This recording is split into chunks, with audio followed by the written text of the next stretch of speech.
if we're good to go with the electronics, and we're all here, so I'm just going to call the meeting to order at 6. We'll start with the Pledge of Allegiance. I Pledge allegiance to the flag of the United States of America and to the republic for which it stands, one nation, under God, indivisible, with liberty and justice for all. And so I'll ask the Secretary Pro Tem to call the roll. All right, Shingles. Is excused. yeah. Excused. Clerk Cody. Here. Doug LaBelle. Here. Denise Webster. Here. Ryan Buckley. Excused. Brian Milkey. Excused. Darren here. Squattrito. Here. Did you say Fuller? Alex Fuller. Excused. Sorry. Okay. Thank you. We don't have any minutes to approve at this special meeting, so we'll move on from that. Correspondence and board reports. Any correspondence that we need to be aware of? Okay. Let's see. Anything urgent from Board of Trustees? Just trustee Micus resigned. Oh, yeah, we saw that. Oh, really? Okay. And then ZBA, Brian's not here. Anything from sidewalks and pathways? Nope. Okay. So we'll move on from that. Approval of the agenda. Agenda has one business item, which is to continue discussion of the master plan. Any other items that need to be on tonight's agenda? If not, then we can have a motion to approve the agenda. I'll make that motion. Support. So motion is by Darren with a second by LaBelle to approve the agenda as prepared. All in favor, please say aye. Aye. Any opposed? Okay, so we have our agenda. Everybody's favorite part of the meeting, public comment. This is the point where individuals are welcome to address the Planning Commission on any item that's not on tonight's agenda. If there's anyone who would like to do so, we just ask you to give us your name and address for the minutes and limit your comments to 3 minutes. Public comment is open at 6:02. And seeing none, no one to offer a comment, we'll go ahead and close that back up. We'll have extended public comment later. So new business. So new business is continuation of part 2, which is section 6 through 10 of the zoning ordinance amendment and rewrite. We have the draft that was circulated some time ago. And Peter, can you remind us exactly where we are? So where we left off at the last meeting back in June is on section 6.42, section 6. Of course, this is section 6, 7, 8, 9, and 10. We left off at section 6.42 of section 6, wind energy conversion systems. For those at the lower right hand of your page, you'd be on 6-26. And we did have one member, the secretary, Alex Fuller, in his email. I printed off for you guys. He doesn't have, I guess, any further comments with section 6, but later on in section 7, 8, and 10, he had some comments that he wanted to pass along for this review.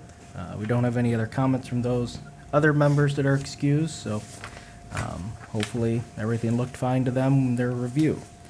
Again, though, I did want to caution everyone, as we're breaking this down into the three parts, sections 1 through 5, 6 through 10, and 11 through 15. We will again review all 15 sections as a whole after we do these broken up into 3 parts. So this is not the last time that you'll be able to get to look at these sections and weigh in. This is just the first attempt that you get to modify and give your opinion.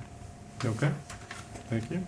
So we're still in section 6.42. Yep. So are there any comments on the content of section 6.42, wind energy conversion systems? My file is numbered, just has regular page numbers at the bottom. I have page 30. I don't know if that's consistent. I don't know, Yep. what if- No, yeah, because you guys would have had the packet. I apologize. Well, some people, I don't. No. you've got the fancy numbering. I have the packet number. Mine's 30. Okay. Okay. So 30 if We it's the can't use, packet. we can't use, Yeah. we can't use page numbers to identify where we are, so. Yeah. It's section 6.42. So a lot of definitions. Yeah, a lot of definitions. So I see shadow flicker multiple places. Shadow flicker for me is under supplementary definitions, number 13. And then shadow flicker under on-site wind energy conversion systems, number 9. And maybe there's a reasoning for that. I don't know if it's just eating up space or if it's necessary in each section.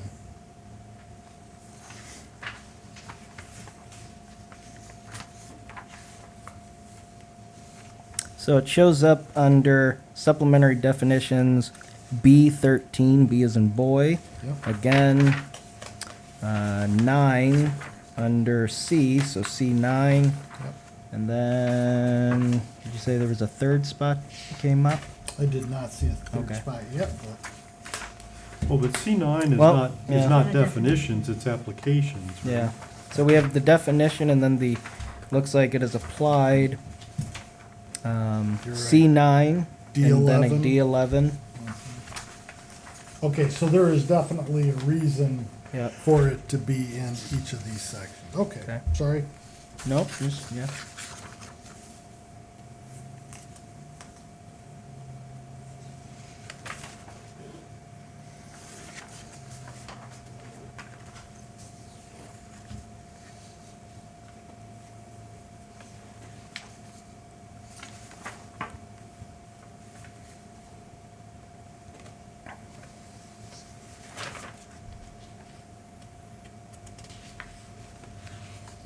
Yeah, there really wasn't much in there that I really could pick apart and say we didn't need. You know, there's a lot technical. Mm-hmm. Yeah. It was, I mean, it was really, it seemed to be extremely thorough. Yes. And I like the fact that it included the sections on decommissioning. You know, what happens if you need to get rid of it. And I realize I've just learned a new word, because if you look at, oh God, there's so many letters. E12F, talking about the avian and wildlife impact analysis. Page 38 of the Mhm. packet. Sites requiring special scrutiny include wildlife refuges, I understand that. Other areas where birds are highly concentrated, and then this one. Bat hibernacula. I assume that's where bats hibernate, but I've never seen that word before. I assume it's a Latin word. That's a cool word. I'm gonna start using it. What's to be done here? I'd have to take a hibernacula or go to my hibernaculum. Well, I do recall that we had a application for a gravel pit, and it was environmental issues that put that one on hold. Yeah, they're eagle nesting or Yeah. something like that. Yep.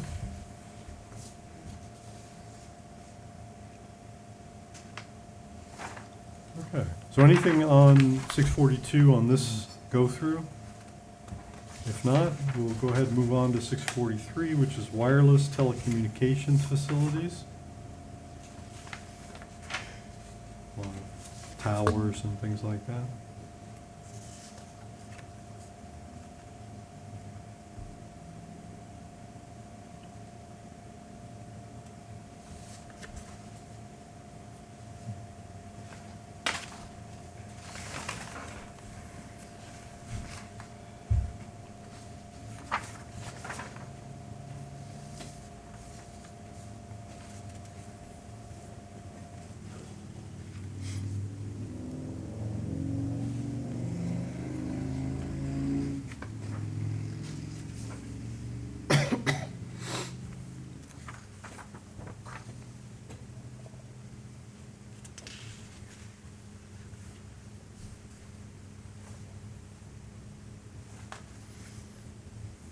Have we had to go through this section for people putting wireless antennas on our water towers?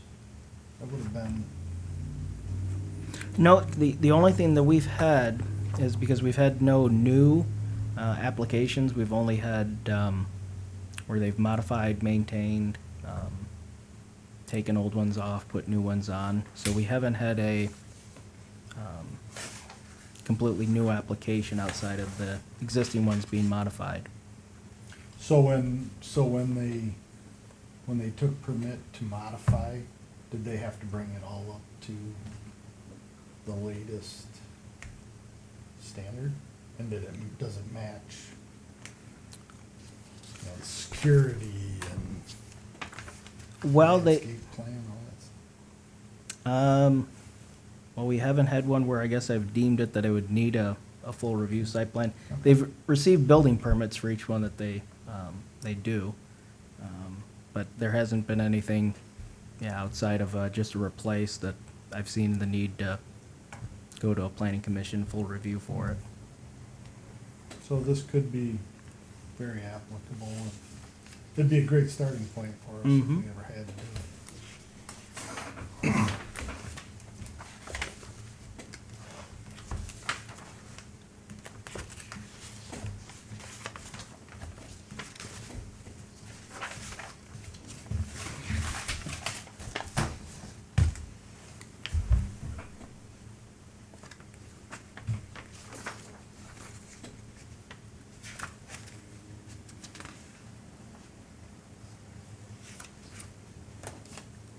I have to say, I don't have that much of a feel for this one from a technical standpoint. I feel like we're sort of in the position of having to trust our consultant.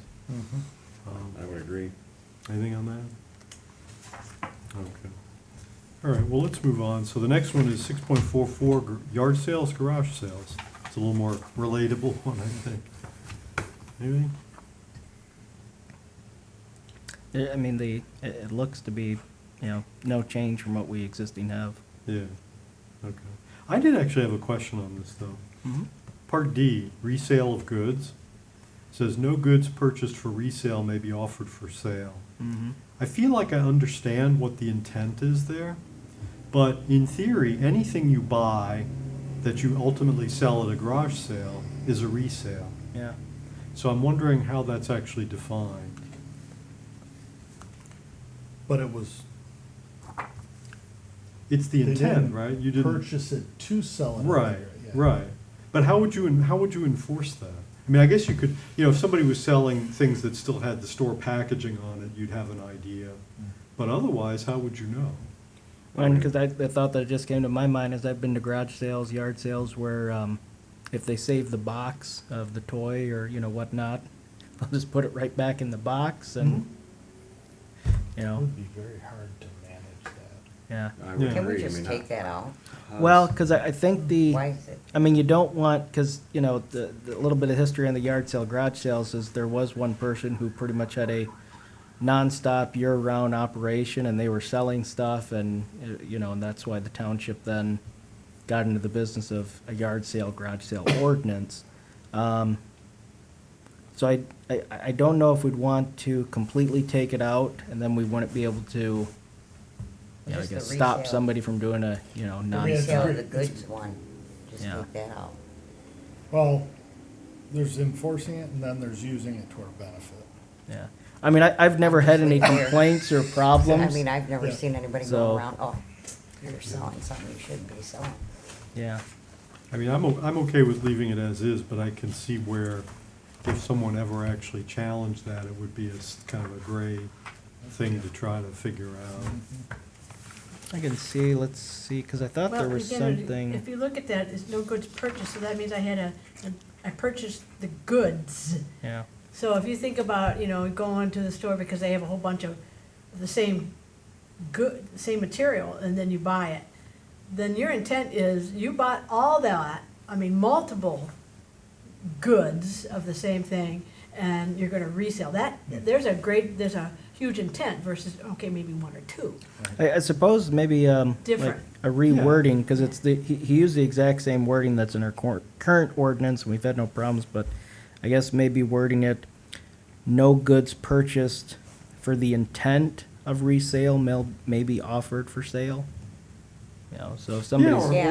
or just point out that we had a question as to, you know, what that, yeah, how would that be measured in practice? yeah, And are there any other alternate constructions that he could offer? okay. So I went to a place down, it was near Grand Rapids, and this lady buys goods at store closeouts. Yes, She sells them at her house. Yard sale environment, garage sale environment. that would be a resale of goods. Perfect example. That's how she makes money, is buying it.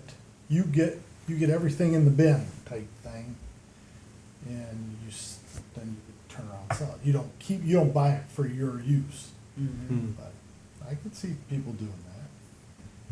I'm surprised that's actually a money-making operation, because garage sales, you think about bottom of the barrel prices, and any brick and mortar store, you'd think you'd be paying more even if they were trying to get rid of stuff, but, all right, anyway, I don't wanna belabor that, but I have, that one stuck in my mind, Be a good tool to keep in our. yeah. Anything else on 644? Okay, 645 auctions.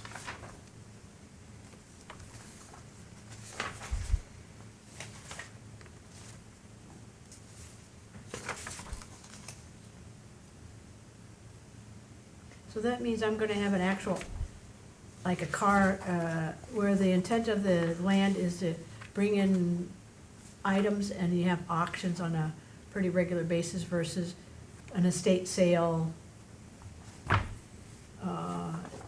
you know, a moving sale, which is auctions. That differentiates the two, right? So I could have an auction at my house because I'm moving, and I choose to do, or I have a parent that's an estate sale and have an auction. That doesn't fall under this. This is for something different. Because I wouldn't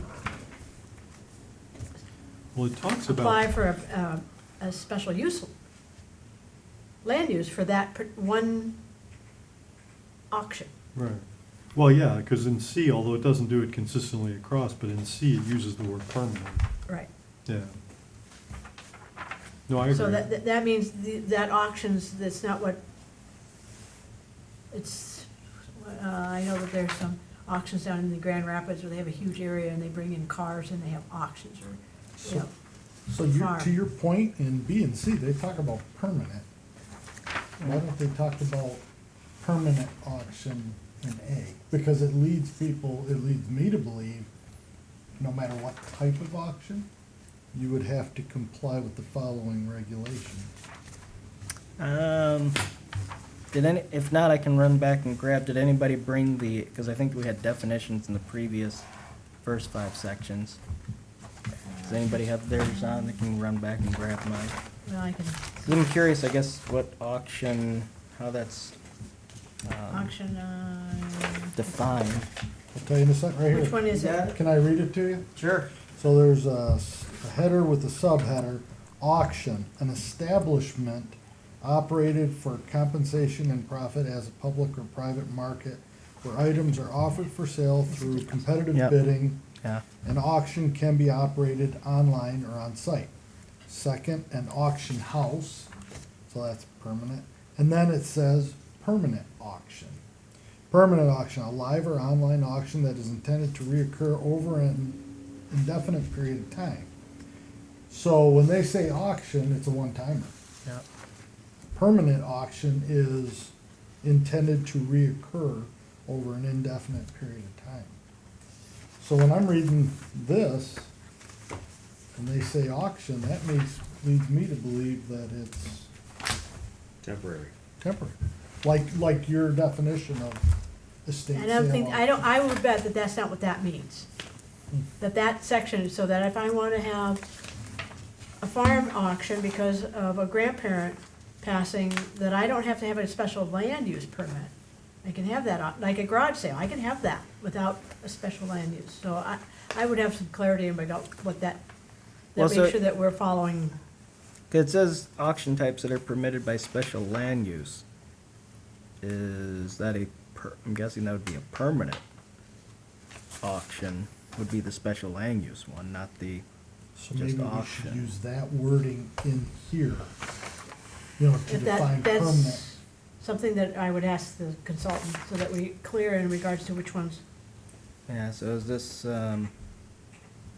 permanent or not?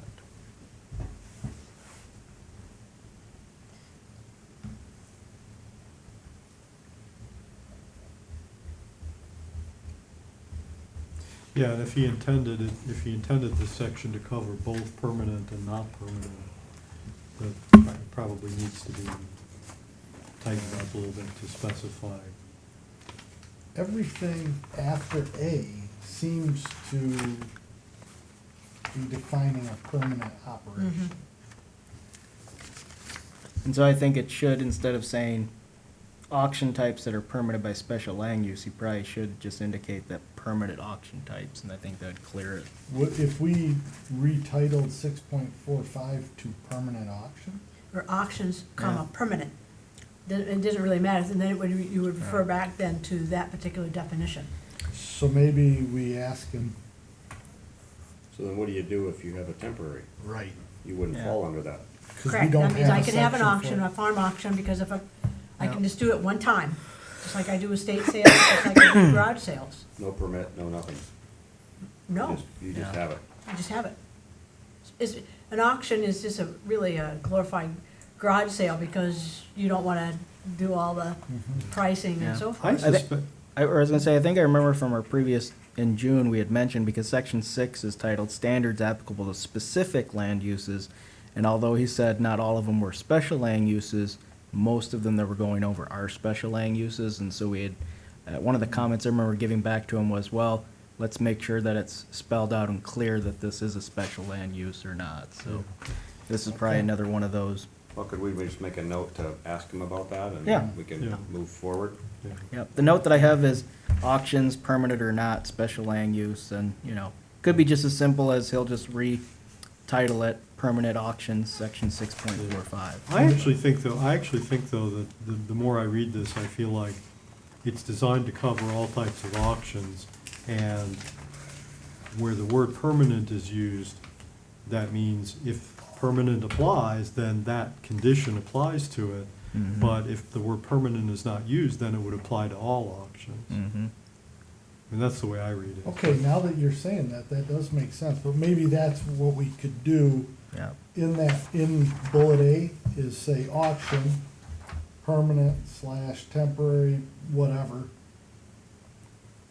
that are permitted by special use. Maybe that would help us Mhm. to understand better. yeah. Yeah, ask him, we clarify permanent versus not permanent or something like that. Okay, anything else in 645? Okay, so the next item is 646, retail and service in industrial districts.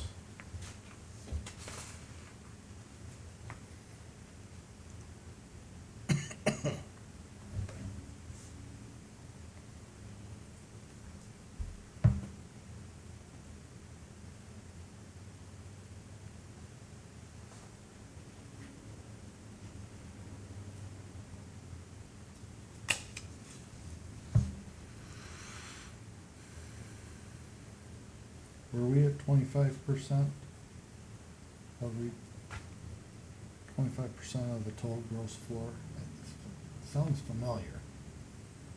But we use some of that same language.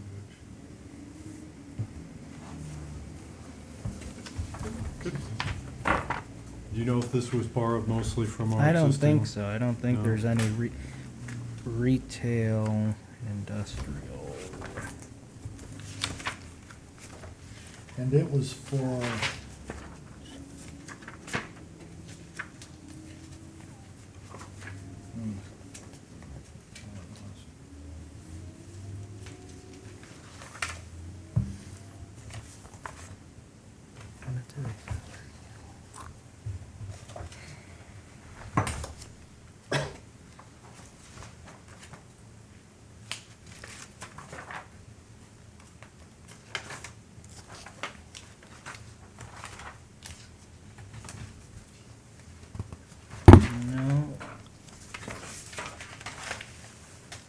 This is talking about limited accessory retail sales. There's no permitted principal. I don't see where it talks about any kind of accessory retail sales.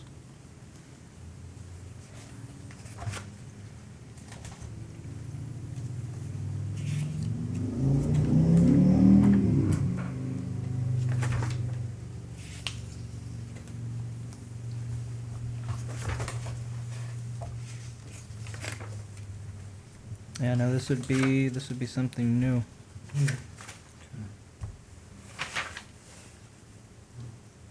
It struck me as reasonable, but Mm-hmm. Yeah, I'm not an expert in this area.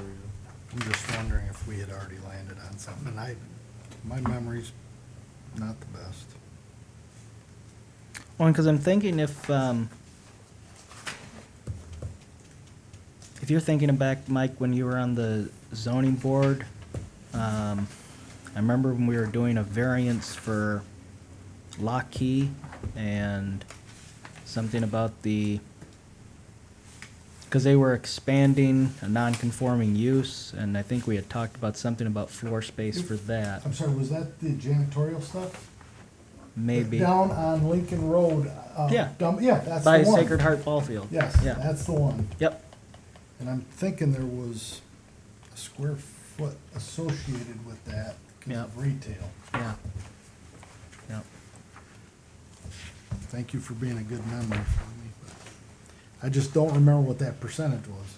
Yeah, well, and again, it wasn't It's an not- industrial use, that was for expanding a non-conforming. Thank you. So there was a lot of wiggle room in what the ZBA was gonna, Okay. Thank you for clearing that up. Okay, anything else on 646?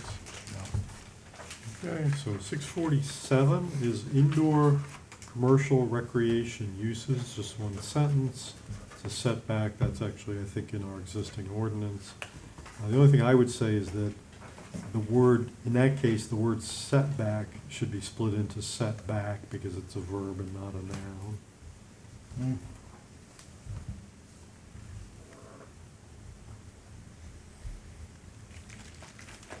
Is that pretty standard or match with our current ordinance?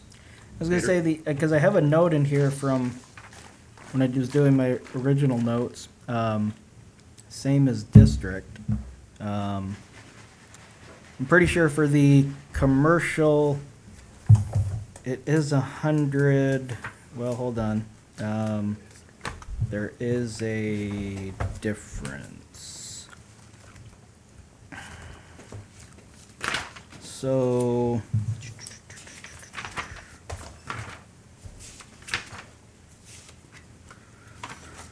okay.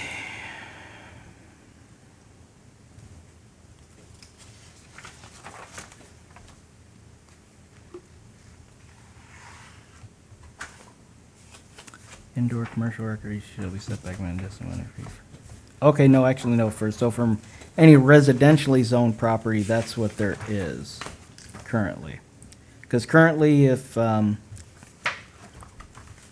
it is, right now, like this is allowed in a B4, B5 district. If you have a B4, B5 district and it is a budding residential property, it has to be 40-foot setback. But if the use is bowling alley, billiard hall, indoor archery range, yada yada, or any other form of indoor commercial recreation, it jumps up to 100 feet. And so that's just kind of spelled out.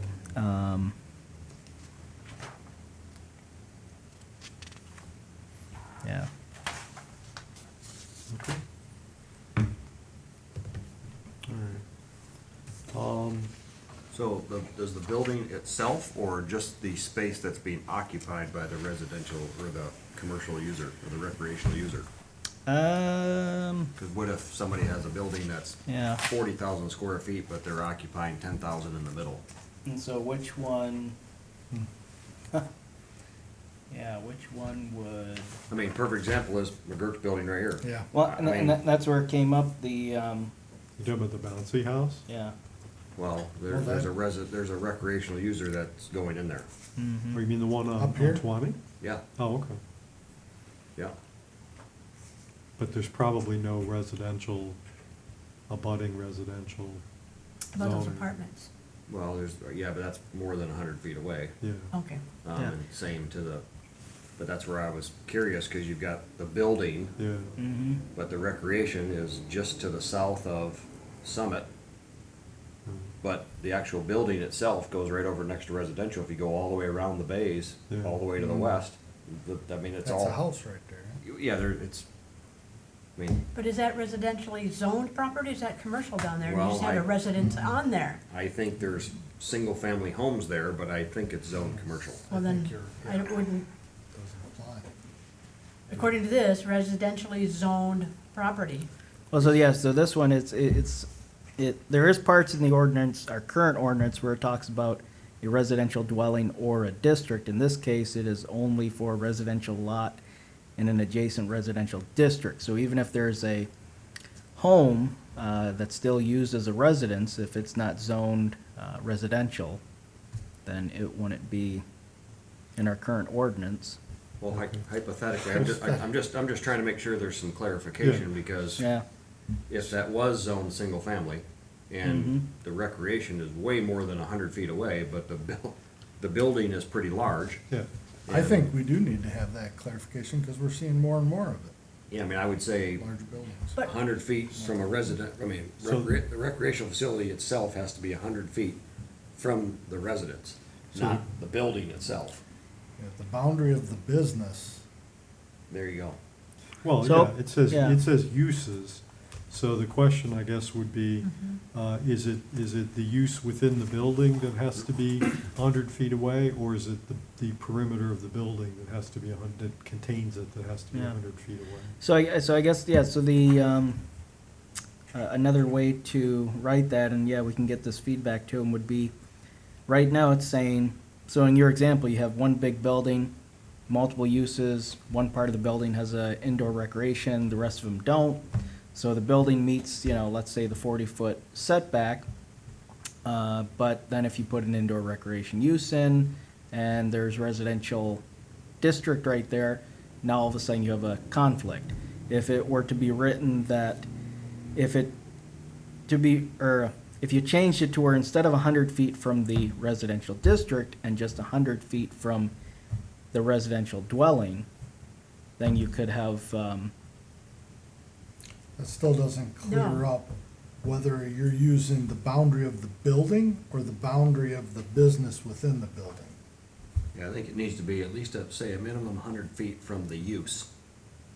So- so 100 feet from the use and the dwelling, the residential dwelling? Yeah, so in this case, the use is over on the east side of the property, and if that was zoned residential on Remus there, then it wouldn't matter, because the use itself is so far away. Now, do we Does not want, say that? what Does else? it does not say that? Indoor commercial recreation uses. So that area is the use.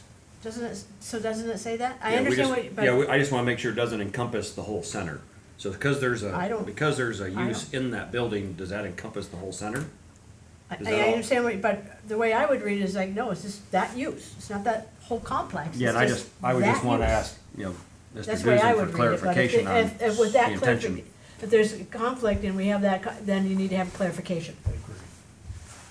So That would one be- thing to kind of throw out would be, do we want, because right now, the way that I would read this new change is indoor commercial recreation uses shall be set back a minimum distance of 100 feet from any residentially zoned property. So one, I'd be looking for any residentially zoned property, not any non-conforming residential dwellings, which is another thing you can think about if you want to include that.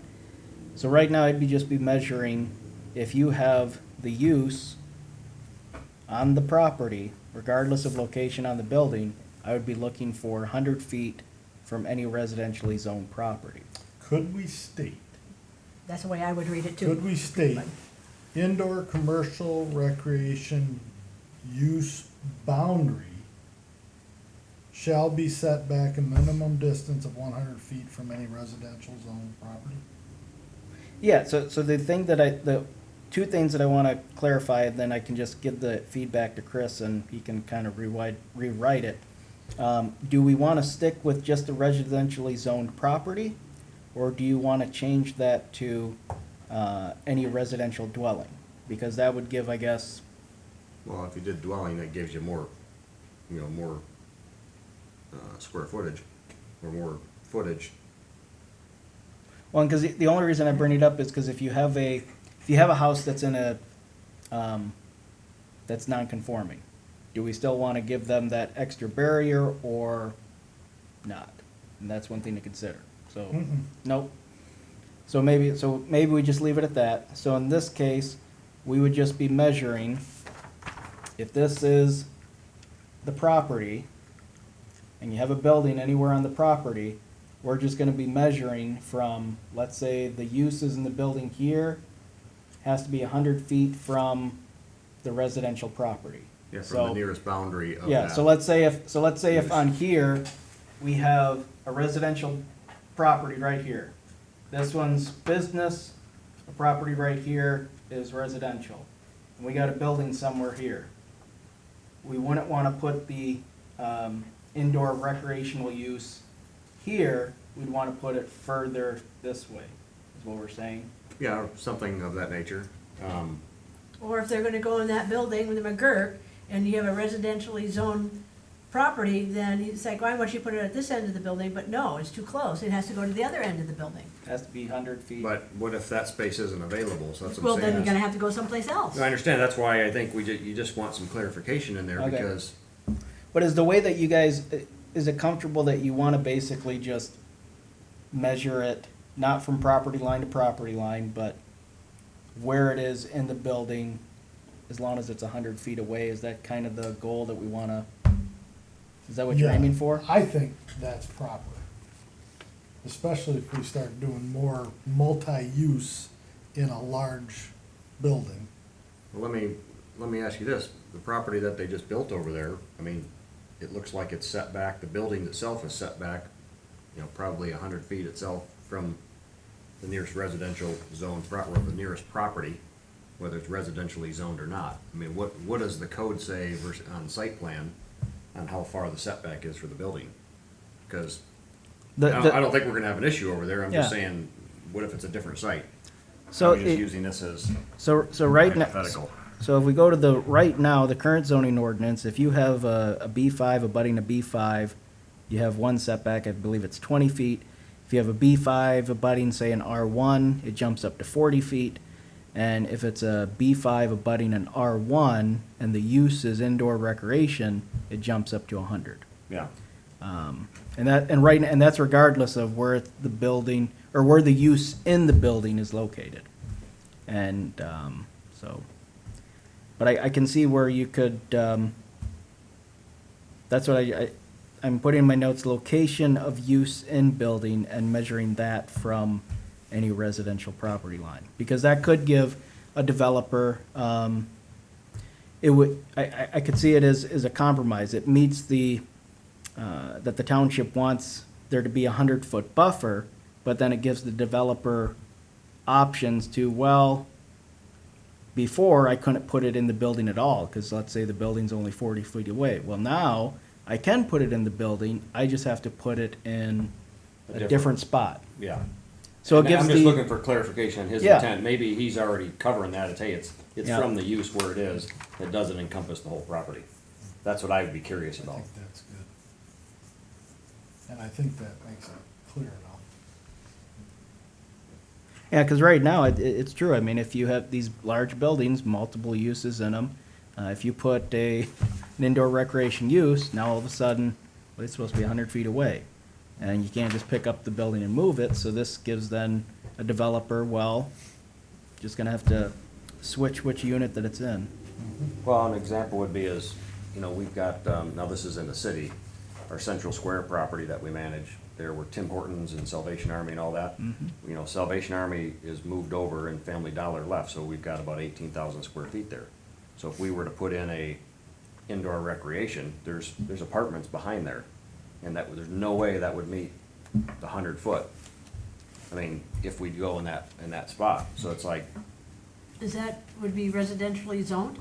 Oh, because you have apartment, is it, it doesn't say resident, it says residentially right, zoned property, so is that a residentially zoned property? I don't know the answer to So- that.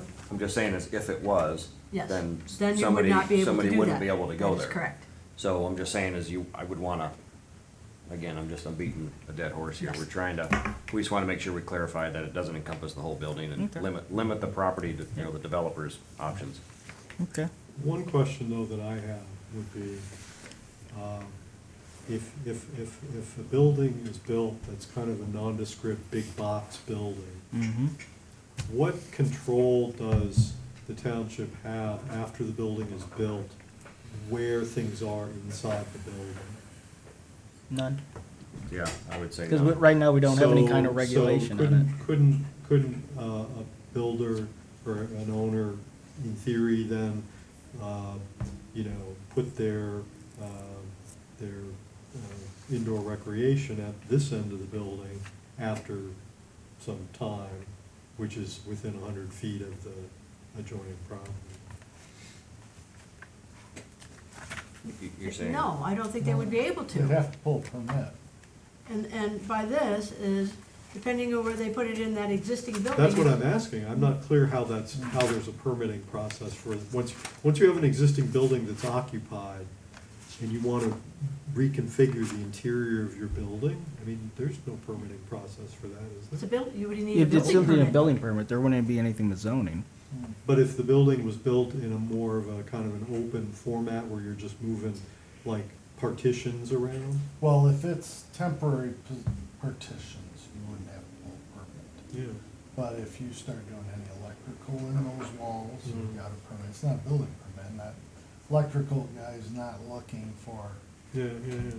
the ordinance like here. But anytime you throw a nail and start putting up a permanent wall, But the thing with that is, so they do that, I mean, we do, if there's somebody reports them, which a lot of times zoning is, that's how it's, if you catch them, then they would have to comply. If it's an indoor recreational use, then it's like, somebody reported them, that's an illegal, use of the building, and you have to comply to zoning. Isn't that how zoning works? But most people that are trying to start a business, they're looking at applicable zoning of where they can put their business, right? They're not trying to sneak it in Yeah, but next to to the answer Phil's barbecue question, place. that's how you would know. Yeah, I guess. That's how you would know. If it was a building already existing and they were changing the interior, and how would you know? Well, you probably wouldn't until somebody says something. But I don't disagree, if you want a business, it is like, well, okay, no, wait, that's not something you can hide if you wanna grow. Well, and I think Keep the any doors business open. is not gonna wanna put all the money into a certain space and not knowing Okay. that, well, geez, I can't be here, and then 60 days, 180 days, whatever it is, they end up having to spend all the money to Correct. do their build out in another space, so. Correct. Most of the time when they're spending, thousands of dollars and hundreds of thousands of dollars, they're gonna do their due diligence to make sure they don't have to do it twice. Yeah. I mean, most of them, I can't speak for all of them. So I think, yep, got enough to pass that along. All right. Okay. So that was 647. 648, brew pubs, microbreweries, and small distillers. And this is brand new. This was a topic that, kind of started that I wanted our consultant to work on something, and it was basically because of Mountain Town Brewery kind of moving in an operation with the summit, and it's not a full-scale microbrewery, and so moving forward, I wanted to kind of have some kind of language on, what's the difference between a brew pub, microbrewery, small distillers, and how all of them should be regulated and what should be allowed, because it's something that exists, and our current ordinance doesn't really speak to it. Have you spoken with Jim Holton at all about kind of how his operation works and whether these capacities he would fall under them? You'd hate for him to be non-conforming as soon as this goes into. Yeah, no, this is, Jim, I don't think has seen this. but I can pass it along to him to maybe see what, any kind of feedback, because, yeah, currently he would be the only one that, that we have. The only question I would have is if to, with that, and I don't disagree, have you know that I'm not disagreeing, but if he doesn't like it, you don't write a zoning ordinance for a person, Yep, is, and I agree that you don't want him to be non-conforming, so somehow or another, you could be non-conforming, right? That happens all the time when we change zoning ordinance and I'm already existing there, oh, you're non-conforming. Now, the question is, he can't expand, because you can't expand non-conformity. I'm thinking these are all state requirements though. Yes. That he's pulling it from. yeah. So he's That, just going. I mean, from the one thing that we will be doing is, just as we invited, the homeowners, or was it the Builders Association, and I also reached out to the, Chamber of Commerce when it came to the master plan. Both of those entities, will be invited, to the process of our zoning ordinance. So I'd hope any, Chamber of Commerce would be able to reach out to any, business owners within Union Township, to let them know that, we're working on our zoning ordinance. Of course, that won't be until, once we've gotten at least our first draft, but not this early on in the process. So, So has anybody reached out to Midland? Because, they're downtown Midland, they got a lot of microbreweries popping up down there. And I just kinda wonder if the city, went through and developed anything for themselves. Well, Jim's got one down in Elma, so you could, Mm-hmm. he's trying to put one down in, well, I don't know if he's trying to put one in St. John's, but he's got the one in Elma. But, Does this also include like the one in Ithaca, the wine making place in Ithaca? Anyway, and another question I had, again, capacities, I have no idea, but, the sales and retailer and wholesaler, brew pub may not sell its beer to other retailers or wholesalers. And I know that my son-in-law works for a Anheuser-Busch distributor down in, southwest part of Michigan, and they're taking on microbrewery beers, because that is the market that they're trying to get to. And so my question is, would that float with most microbreweries? Because I would think that that's what they're trying to do, is get recognized and take it to the next level. So as a microbrewery, they may sell it to manufacturers. A microbrewery can. A Oh, brew pub can't. thank There's you. a difference. Yep, you're right. So the brew pub cannot, but the microbrewery can. So he would be, if he's considered himself a microbrewery, he can do that.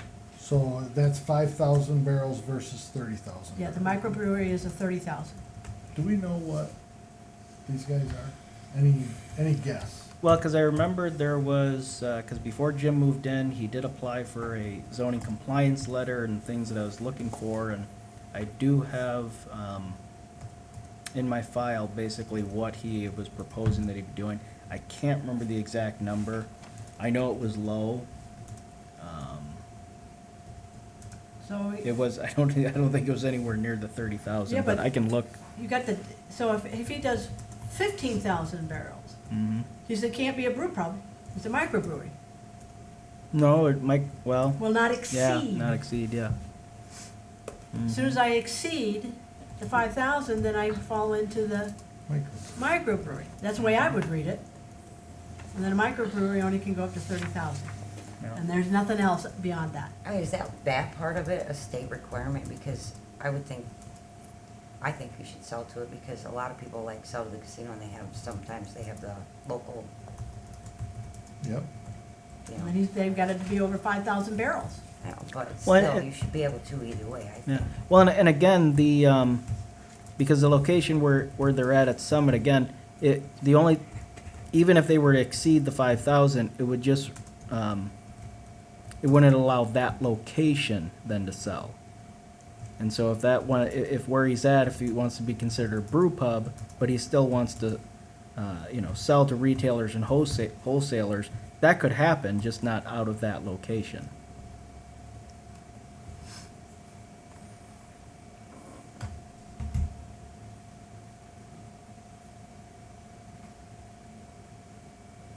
It's good discussion, but that might bite us. Yeah. But it's a lack of knowledge. Yeah. Yeah, Especially if we know that it's happening.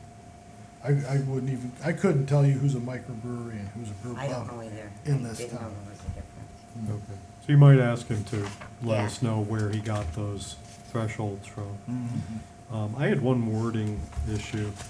It's used, I think, 3 different locations in this section. Premise. I've always thought of premises as being a plural. So when it says on premise, I'm wondering if it should say on premises. And where's this at? A2 and C2. I mean, Oh, on if this premise. is, if this is the right term, I'm fine, and C5 it occurs again.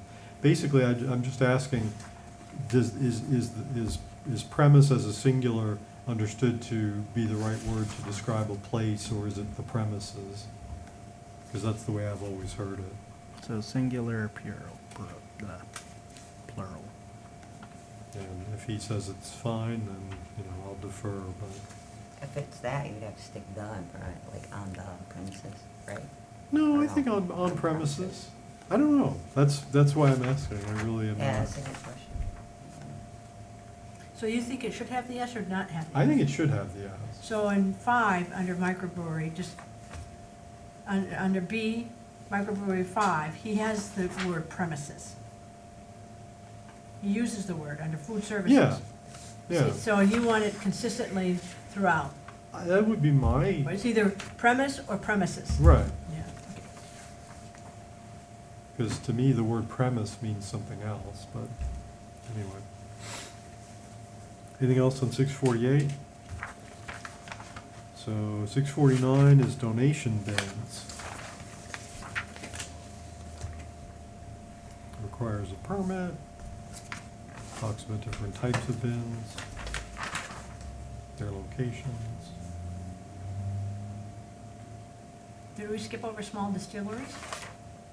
That was part of that. That was I part of considered the- that part yeah. of, it's part of 648. Okay, so I was just checking Yep. if there was anything on small distilleries that were. Okay, I'm sorry.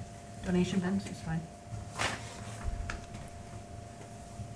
One question I had on, under location number 3, it says donation bins shall be located no closer to the front of the lot than any portion of the principal structure. Now, unless you had a very unusually shaped structure, I would think that that would prevent the bin from being in front of the building, Mhm. most buildings. Yeah. I guess I'm wondering if that's the intention. And most buildings are as close to the road in the parking lot as they possibly can be, so people see them in order to. Yeah. But I mean, for example, and this is something I don't know, but the laundromat down here on Broomfield for a while had one of those, or not Broomfield, on Remus, had one of these, yellow Planet whatever bins.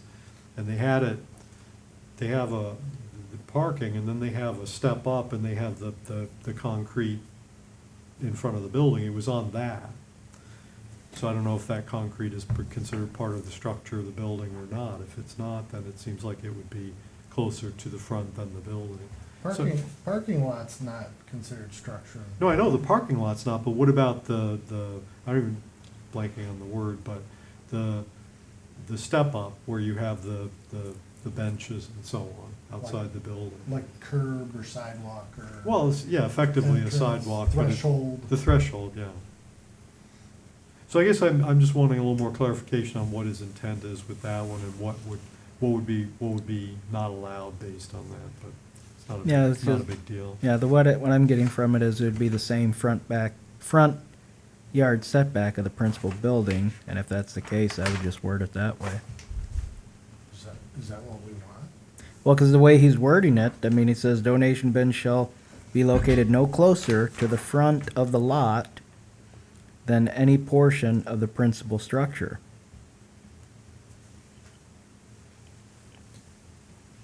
Like there was one over here on Brofield in that strip mall. I think it's, might have been Aspen Dental now, or in the past. Where sleep, the Art Van Sleep, store is now. I think there was one of the, donation bin that sat on the very end of that parking lot that was in front of those buildings too. It was like one of the yellow ones or something.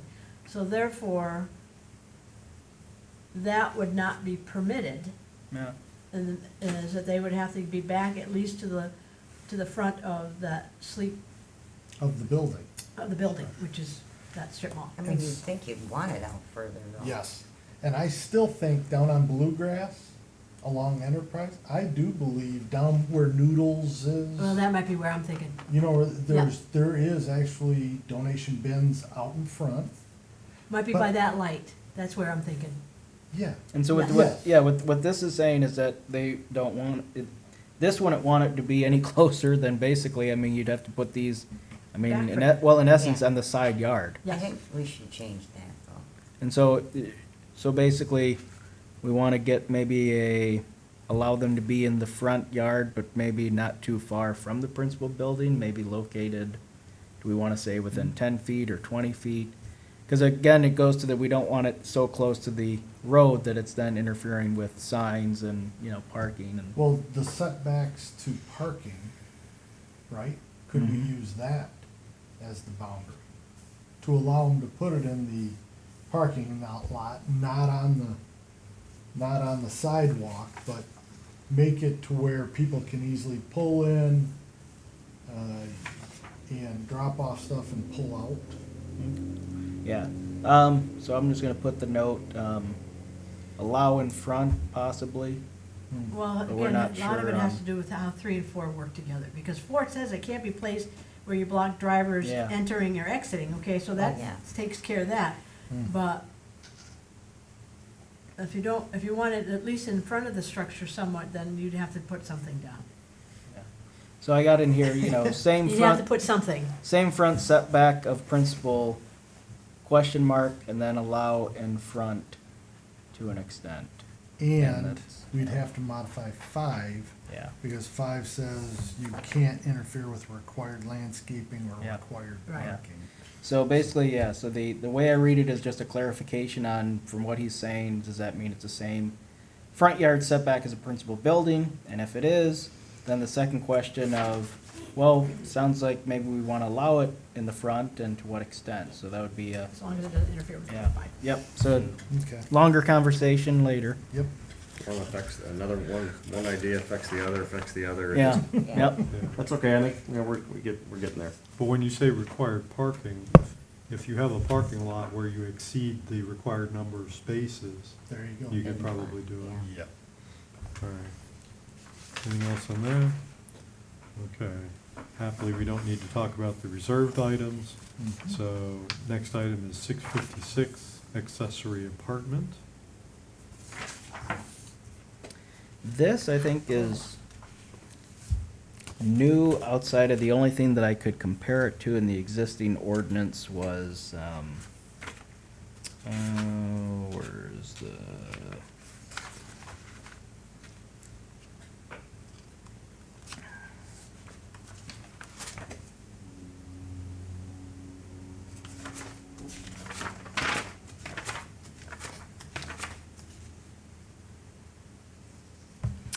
Well, we have in the ordinance as a special use, rooming dwelling and boarding dwellings.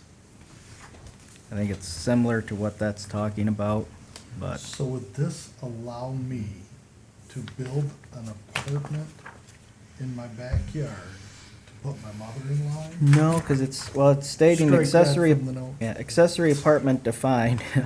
An accessory apartment is a dwelling unit that is accessory to and contained within a principal single-family dwelling, and which is occupied by either persons related to the occupant of the principal residence by blood, marriage, or legal adoption, domestic servants, gratuitous guest, or gratuitous guest. So I'd be building an apartment within my house.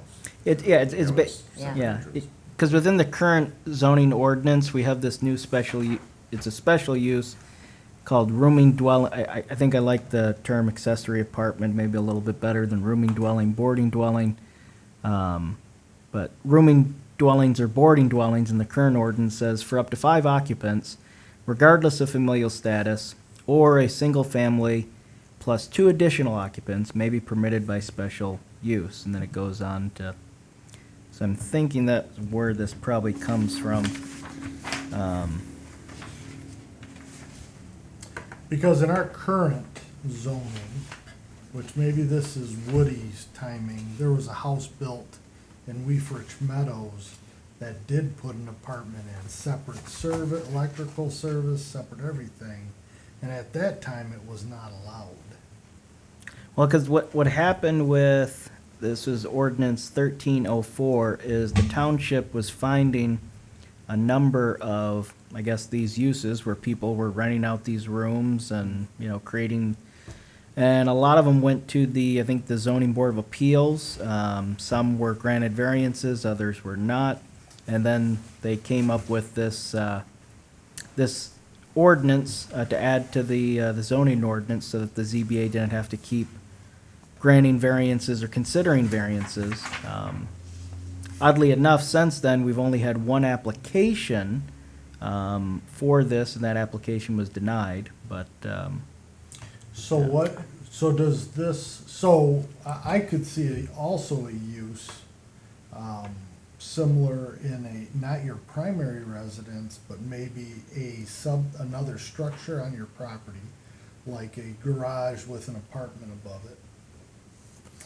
so maybe consider adding, not just confined to a single-family dwelling, but in another dwelling on the property. Yes.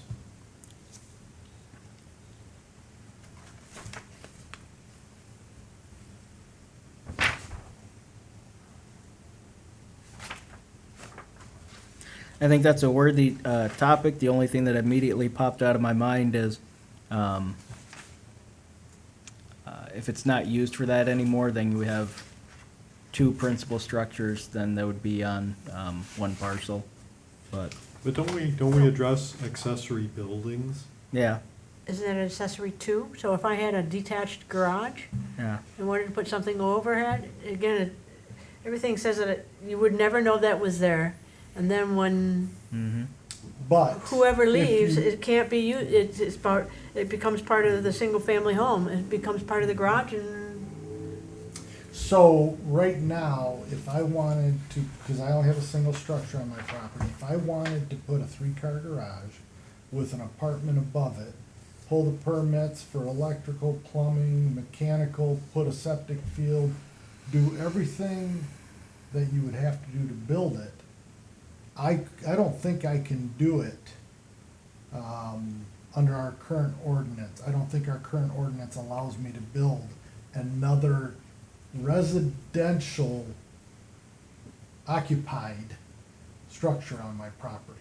I Yeah, could put a you- pole barn. Yeah, you'd have to connect it Correct. to the principal, and then you're, And so what this would allow mm-hmm. is that to happen. So we could pull permits. If you were to expand it with the, yeah. Because right now, the way he has it written, it would just be contained, but I have here possible expand accessory buildings, rent out. So we can, like I said, that can be a longer discussion, but. I could see a use for it. Yep. All right. In fact, I did point it out just a few. briefly on this. The word, the use of, you can tell I deal with, I'm fixated with words. That's it. The use of the word gratuitous, I think I understand, I even looked it up in the dictionary. I mean, again, this is another word which I'm used to thinking of a different, I assumed he meant like, you know, smart alecky guests or something like that, but it's not. I'm assuming he means non-rent paying guests. In fact, the question I have is this intended specifically for, you're gonna let some people live in a portion of your house and you're not gonna charge them rent? That's specifically what it's for, is that right? And do we deal with internal rent-generating apartments in some other part of the ordinance? Well, as soon as I rent, don't I have to have fire? So they would have to come in and doesn't the fire department have to approve it as a rental unit? I'm not sure what the rental process is. So, I mean, even if it were my son, well, he's by blood, I'm gonna charge him rent. I'm gonna charge you $50 for being in You're there. claiming that you're renting the property. But he's by It's blood. an income property. I believe you're right. You have to abide by fire laws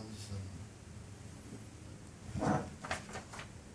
So I guess then, like I said, the question is, for me, is just, is this a specific situation where you're not attempting to generate income from this arrangement, or does it cover those as well? And if not, then is there a separate place where those are dealt with? So maybe that needs to be stated or clarified that this is not a rental income property. This is a, maybe gratuitous is the Yeah. right word, Yep. but Yeah, there could be a, you know, like, there could be a, some sort of additional thing right at the beginning that says this section applies to, non-income generating rental, not rental. Secondary residence, not property, something. yeah, something like that. But be real clear about it's non-income generating. Yeah, if that's the intent. Well, I don't, because in this, yeah, this is a longer, I guess, conversation, because when we talk about, you know, how we defined family earlier, where it says an accessory apartment is a dwelling unit that is accessory to and contained within a principal single-family dwelling, which is occupied by either persons related to the occupant of the principal residence by blood, marriage, or legal adoption. So I mean, are we getting into almost where, I mean, it seems like you could have just a family living in the one house, but then deem one of the rooms as an accessory apartment, or, I don't, yeah. Yeah, That's the way I understand. I would just ask him to clarify. on Yeah, that. so, okay. all right. 657, multiple family and single family attached housing requirements. Yeah. This would basically be going to, in our R3, R3B, multifamily housing districts, and then where I think you go up to the, I think when we have 5 or more units, it becomes a special use, but here, and the following site development standards shall apply to attached housing developments, including development in the R3A, R3B, multiple family residential districts.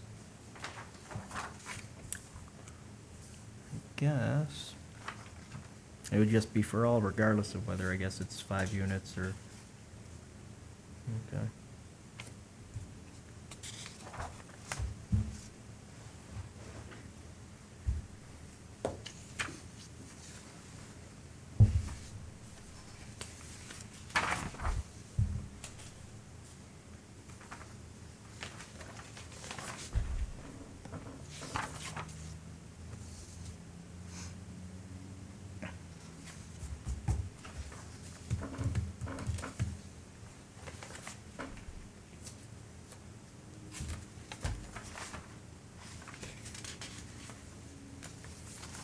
I'm assuming it's understood that they mentioned about sidewalks within the development. Is it also, do people think, well, if this was a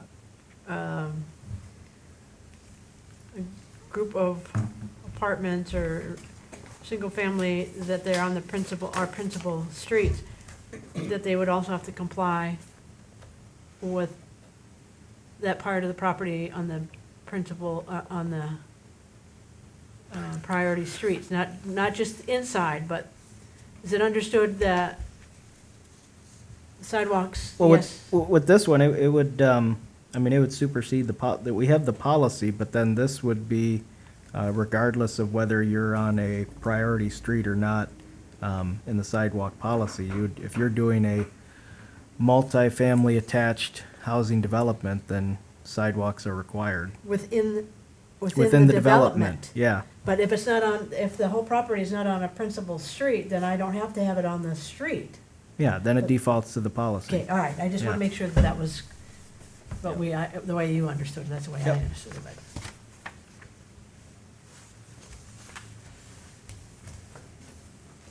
We gotta try to go a little faster. 'cause I we're was running just out of thinking the time. same thing. Yeah. Okay, anything else on this one?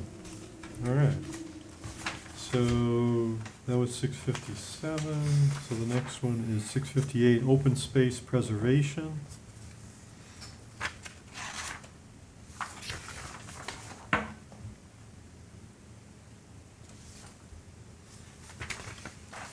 So this is basically new, right? We don't have anything similar No. in our existing ordinance. I just had one typo on F4. F4D, first line should just be by Union Township. There's an extra "the" in there. F4D. Yeah. Provide notice of possible assessment to the private property owners by Union Township. Okay.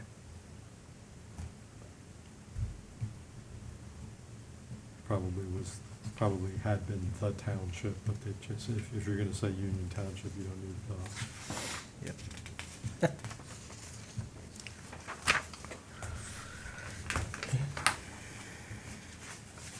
Anything else on the open space?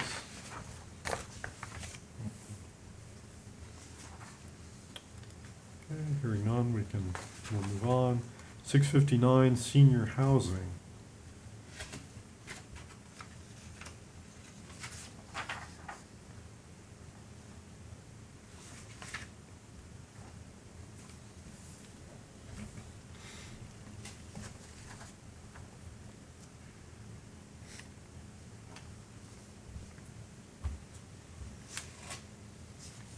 Is 12 units per acre pretty common? I'm assuming.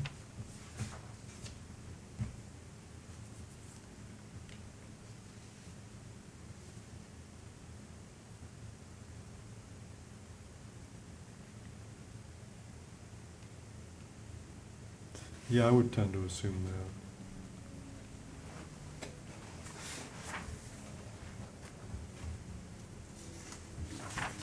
Is that maximum coverage, the 25% normal, or like, is that not? Where you see the max Um, coverage? Aye. Aye. Maximum coverage. Well, for our current, for a residential dwelling, I don't think in our residential districts we currently have any kind of max coverage. We do in the business, but, where is it?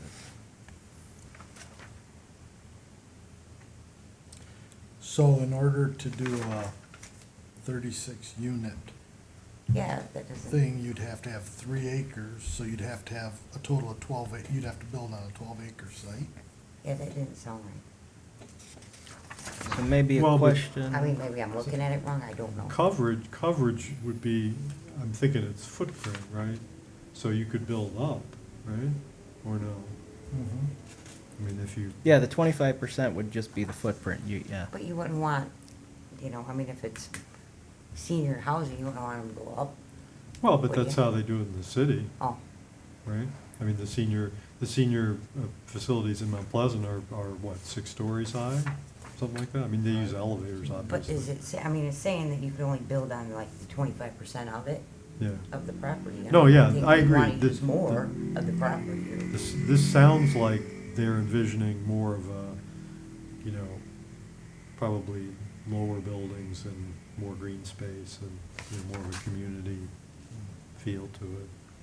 But I don't know, that's, 25% seems like, you're leaving a lot of, Well, that doesn't include parking, that doesn't include, the way I read it. Yeah. Doesn't include parking, walkways, No, it's just the volleyball building, courts, yeah. tennis Oh, right. courts. okay, yeah, true. All right. Well, you can. I you mean, can- I would still look into it just in case. Yeah, because- you can ask him what his guidelines were in Yeah. proposing all these, I are would agree these, with you. are these It I'm standard? not sounds quite like small. understanding If I'm the buying a intent. big, Yeah. property with a bunch of homes on it, I'm gonna think Yeah. I wanna use most of it. What's the rationale for the maximum coverage provision? Well, because I mean, if that's the case, what, you know, what Cody's explaining is that, I mean, if that were the case, then what developer's gonna do it? He can't make the numbers work. And think about the doctor and his wife that want to take and potentially put a senior housing next to the condos, over at Rosewood. Remember he was talking about, well, there's not enough acreage there Yeah. to do this. Yeah, we'll ask him, see what the intent is there. I hope that's not his intent. If it is, it'll need to be changed. Notice on M1 on the following page, it says that landscaped open space shall constitute a minimum of 15% of the total site, so that's not an exorbitant figure. No, So somewhere between 25%, there's another 60% Yeah, 60% parking that's- that right there. what's the That's- intent of, yeah. left over, Yeah. possibly. All right, anything Okay. else on that section? So 660 model homes.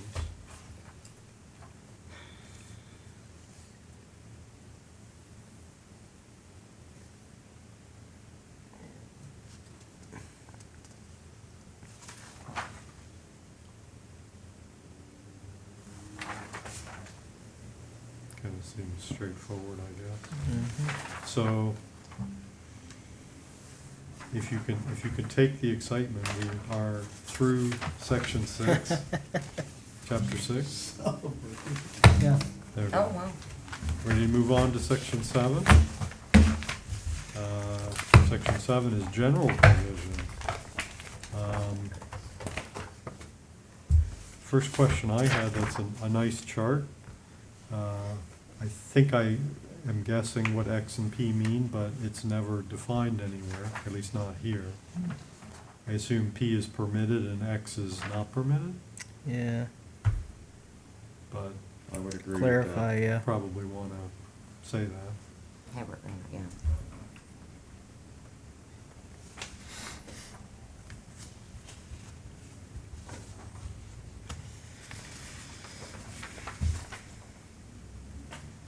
I guess we probably should have done these by section 7.1, anything? So one principal use per lot.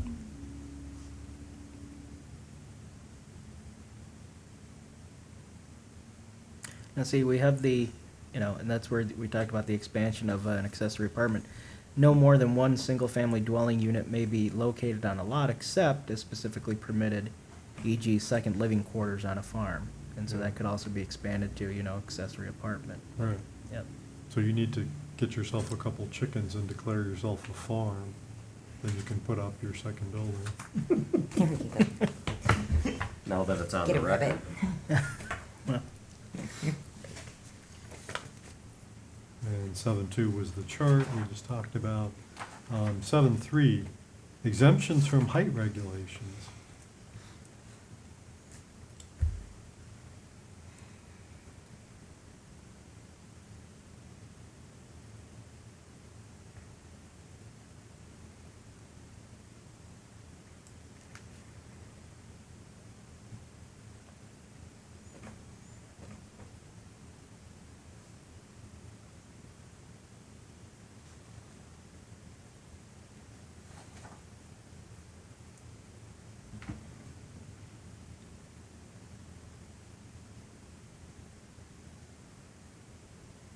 And 7.4, hang on. okay. So they're saying height limitations of this ordinance shall not apply to all these things. So So does that mean there's specified heights for each of those in a different location? Well, it goes on to, it mentioned flagpoles and airport regulations, but, yeah, for the rest of them, it doesn't. Wind towers? I mean, we're talking about farm. Farm. I think if there's a, because this is general provisions, so I guess we can come back and look at if there's a general, you know, because right now in the current ordinance, it talks about 35 feet is just the general, unless otherwise, you know, mentioned, so. Mhm.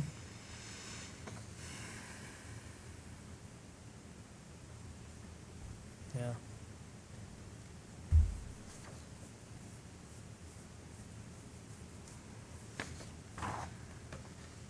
So flagpoles in residential and agricultural districts should not exceed 25.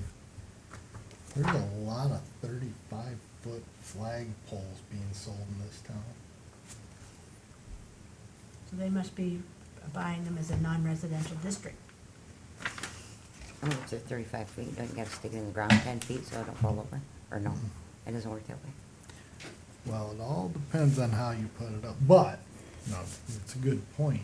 But are we saying 25 feet for flagpoles?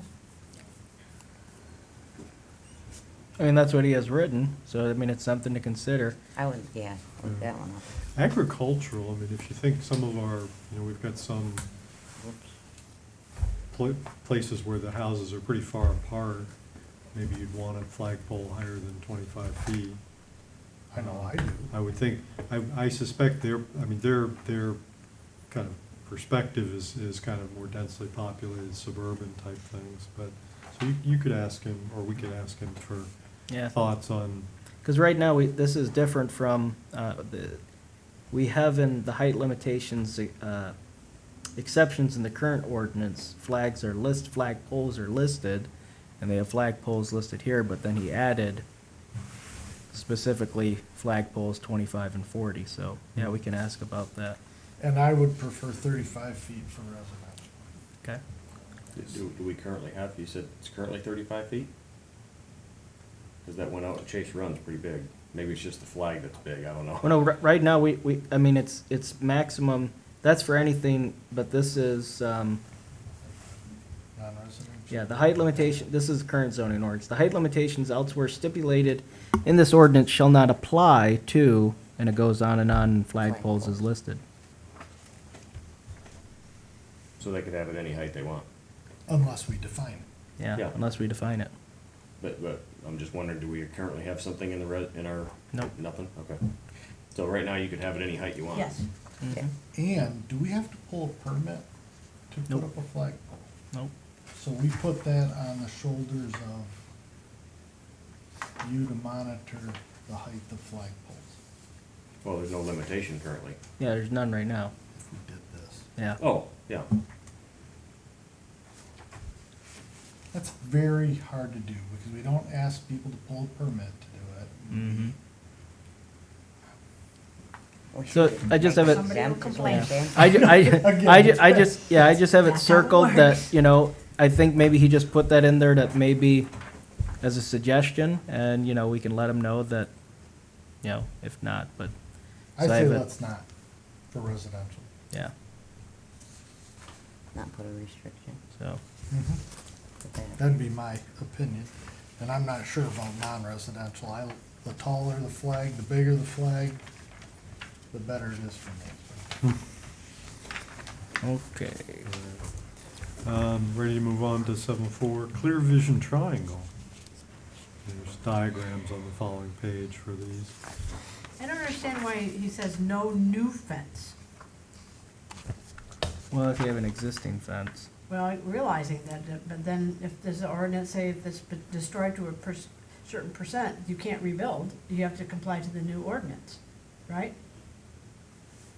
So I'm not sure why the new is there. A new fence, wall, or structure shall be, Like this fence here, I don't think complies with the clear vision triangle. It probably is not, but you can't have them take it down because it's already existing, but if a portion of it becomes destroyed, they can't rebuild. They Without would a have, they can't rebuild because of the clear vision triangle now. So if a certain percentage of that fence would be destroyed, they wouldn't be able to because of clear vision if it's not in clear vision. I mean, in a car accident, it takes out half the fence, then you And put if in this a new one. ordinance is in effect, they You'd cannot have- rebuild. You'd have to pull a permit and it wouldn't be allowed in its current location.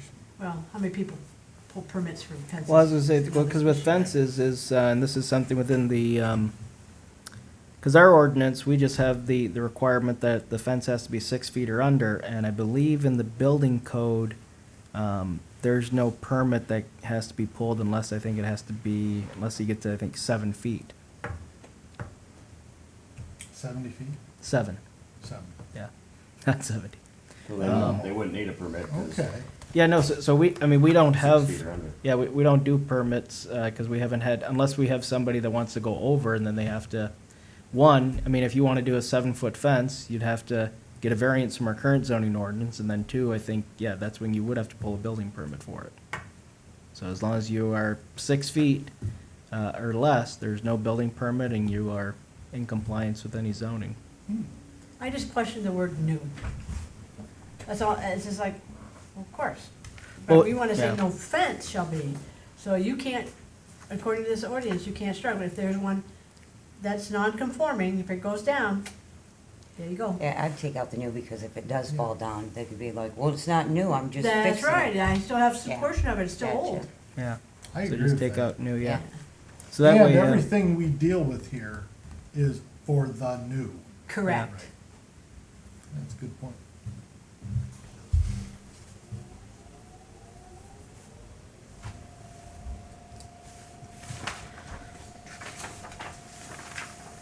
Alright, so anything else on 7.4? 7.5 is accessory buildings and structures.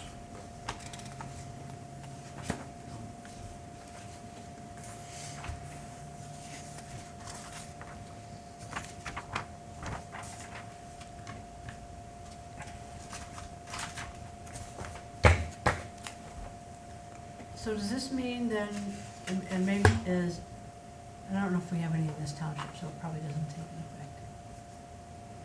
I'm thinking the lakes, the inland lakes, the people behind purchased the land on the other side of the road to put a garage on, because they don't have enough room on, where their principal building is, but we don't have any lakes, we don't have any of that type of property in this township, do we?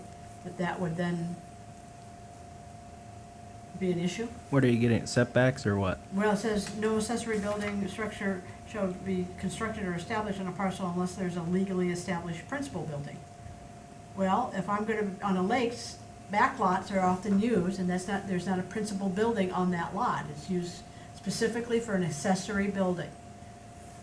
So do we have any situations in this township where I would then put my principal building on one lot, and I buy another lot as kind of a back lot to put my accessory building on, because there's not enough room? Well, the farmers do it all the time to store equipment out near a field or something like that. And we allow that. One, so, and later, if you go down, because there's 1 through 8, number 8, it talks about accessory farm buildings. So do we need No, to clarify something for residential use? Buying a lot and putting just a pole building on? Because a lot of people build a pole building long before they build their primary residence. Mm-hmm. So we do it already. Well, what we do with that is if you're going to build your, For example, my neighbor. yeah, so if you're gonna build, a house with an accessory building, but you wanna build the accessory building first, and then build out of that the house, what we require you to do is you're pulling a building permit for both. Which is difficult yeah. because you can't get them both built in the time.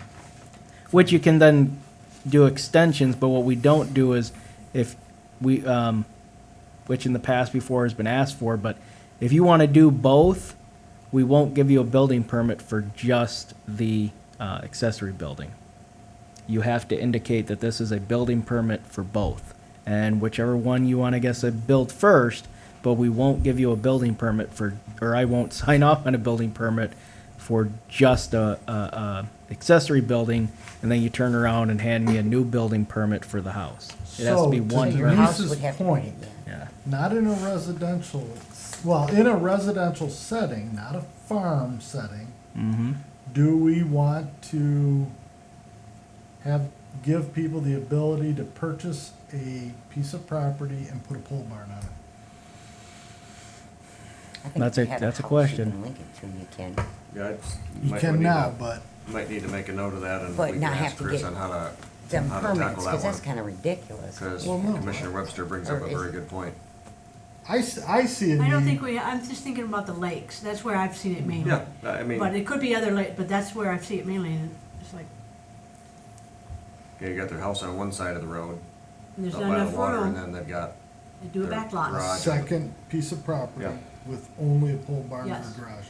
Yes. I mean, you'd have to have it within so many feet from the house or from the property or But, something. but I'm thinking there is a need in our township, maybe in the outer, maybe it's the outer, maybe it's ag properties, or maybe it's not a residential property, but it's an ag property where we allow a pole barn without a primary residence. well, it's for farming, but I think. But But it's outside- need for farming. Well, yeah, so what are you talking about allowing allowing one, In an ag zone, say. but not used for farming? Yeah. My house, right? That was ag. So what you're saying is, we want to look at potentially, if you have no principal building, and you want to put up an accessory building on the parcel, no principal, not used for farming, and we want to allow that? I'm throwing it out there. Just I like a was thinking garage or more, a more shed. is that there is a principal structure, so they have, but they've just gotten another lot so that they can put the accessory building on it. So there is a tie to the principal building, but it's not on the same lot. See, the That's what I was thinking. thing is I see your point. I see your point. But like you were stating, do we even have anything? Well, again, we don't, but again, if there's some other, that's an example from the lakes, but there may be some other examples where it's not a lake, Mhm. maybe there are the properties. I guess, I my- mean, yeah. I Well, mean, Peter, maybe you could comment on this. It seems like we leave it the way it is, and then if something arises that we run into a situation like that, I think that's where we all have to use common sense to go, they need to have a variance to be able to do this. But we've already run into it. I Remember know- that fella down here that wanted to put a secondary building up, but he already had a detached garage. And we said, well, you're gonna have to attach the garage to your house, and then you can put up a pole barn as the secondary building on your property. I mean, I think that would be fine like that, but I don't think if you put it on somebody else, or like another property, you're gonna open a whole bunch of things, because they could use that garage for working on cars, they could use it as a storage thing and rent it out, I Well, mean, we don't nobody knows. have, we don't have anything for storing campers or motorhomes yeah. inside. I mean, we're very limited on that So if you because of want the to, height you need, which gives you the size of pole Well- buildings that you have. Yeah, well, and so what I'm just gonna do is, we'll have a longer discussion on, do we wanna allow accessory buildings on parcels where there's no principal building? The one thing that kinda threw out in my mind is, maybe getting with what you were saying, Denise, is some kind of stipulation that if you have a house on the parcel and you own the parcel next to you that's vacant, that maybe then you could build an accessory building on that, but it would have to be owned by the, because what we don't want is to then open up the door to then people buying up parcels and just throwing these, barns That's why I and think, Yeah. that's on why I it. think if you limit it, you keep it restrictive. But Yeah. at the same time, somebody comes in for variance, I think our job as residents and the duty to the township residents is to use common sense. And hey, what's the use for it? Kind of, let's go through the whole thing, and it's gonna be a case-by-case basis. But we Yeah. have to have I a mean- tool that allows us to do that. Well, no, we don't, you just give them a variance to be able to do it. Well, and then the other thing with that is that you could be this restrictive, but if you get a lot of those because of whatever's happening in this township, where you're creating more variances for that, then that tells you that you're gonna come back and change your zoning ordinance Yeah. to deal with those types of properties, because we have that many properties in this township. And I don't know, it's gonna be out. It's gonna be out. Okay. Yeah, I mean, I'm never one to be more restrictive, but I think when we're going through something new like this, as long as we have people that are a planning commission or trustees that have some common sense, that can look at the situation and go, yeah, we really need to, I mean, we should really do this. This is the right thing to do. I think as long as we have folks that have common sense, then I'm okay with being restrictive in the beginning and see what happens. But again, the key there is that we have common sense individuals that are case-by-case basis when a property owner comes in and explains to us what they wanna do. So. But again, also you were getting at maybe just allowing this in just like ag zones, because I'm thinking, because what could I mean, if you allow it in residential, then I could see a lot of residential vacant properties. All of a sudden, just we're gonna see, you know, bunch of garages propped up agree. with no, and you know, I don't know, I don't think that's the intent of what they want to see. Agreed. So, that's But why- you could see out here, the smallest lot is 2 acres out where I live, mm-hmm. and he had to get a variance to cram that pole barn onto his, as a secondary building, onto his 2 acres. Mm-hmm. So, that's not desirable for me, I know, because it's right on top of me. So, that's where I think allowing it, not in residential, I don't think that's proper, but our ag, to allow somebody to put up a pole barn, minimum 5 acres. Yeah. We could throw those types of restrictions on, but if you can find 5 acres and you want to put up a building, One's you up. can do it. Or do I Yeah. have to buy a tractor and put a tractor in it, and now I'm farming? So to go with what you're saying there, Mike, because I remember this was a big issue that we talked about when we went through all the variances, and one of them was accessory buildings height. And you know, we had the one person who, you know, they wanted to, accessory building height wasn't large enough for them to fit, you know, what they wanted to fit in there, and they were asking for, you know, a height variance, and they got denied. So if we move further into this section 7.5, I want to get your guys' comments here on where it talks about size. This is, it would be C3 under section 7.5. Unless otherwise specifically permitted elsewhere in the ordinance, the size of all detached accessory buildings related to a principal residential use shall not exceed the following requirements. In residential districts, the total floor area of all detached accessory buildings shall not exceed the limit specified in the following table. Up to 2.5 acres, maximum floor area is 1,500 square feet.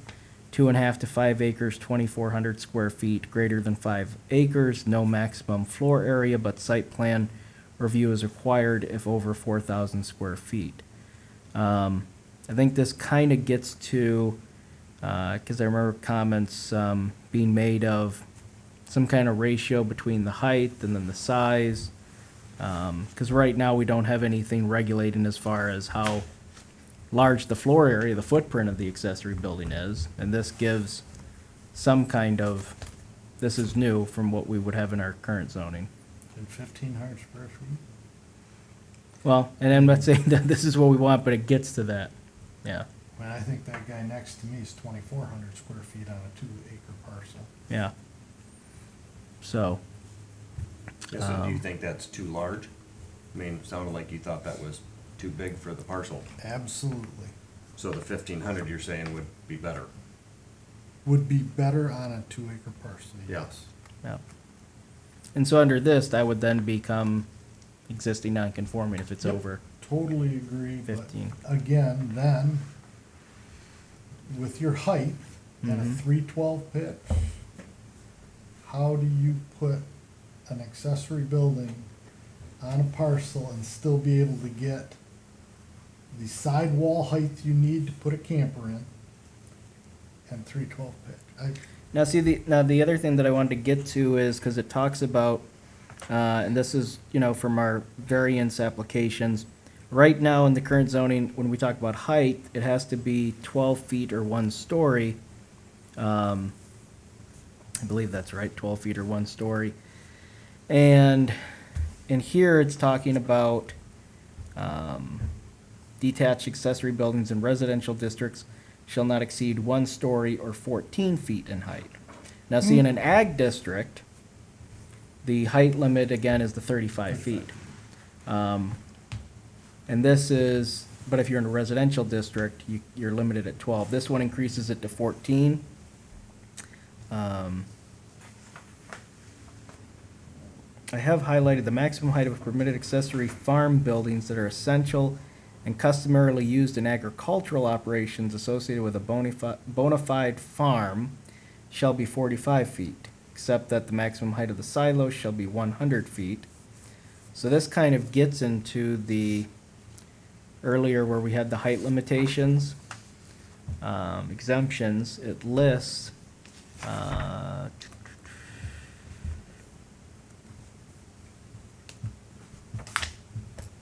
farm buildings, and that's in 7.3, but then once you get into 7.5, it talks about a 45 and a 100 feet for silos and barns.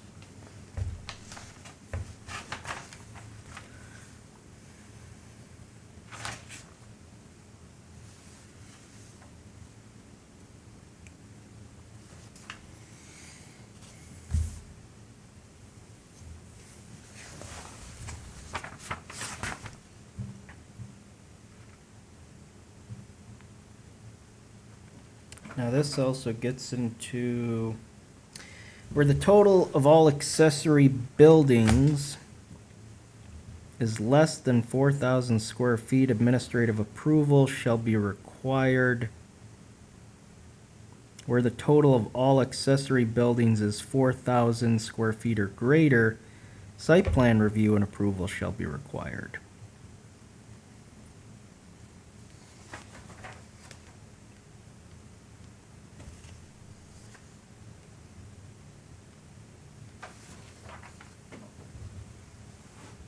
Well, that goes along with the chart in A3A.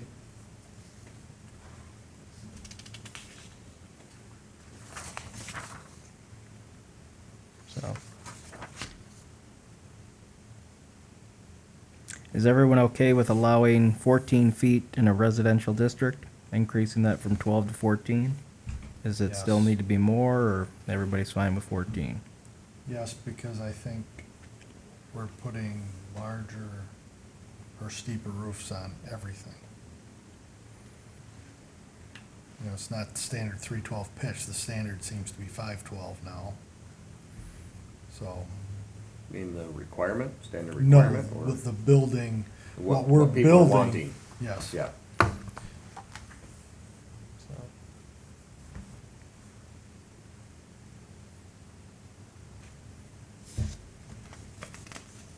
Okay.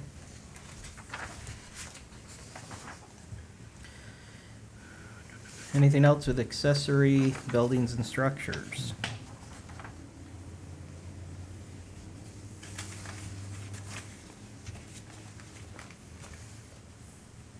So we've got fences and walls next.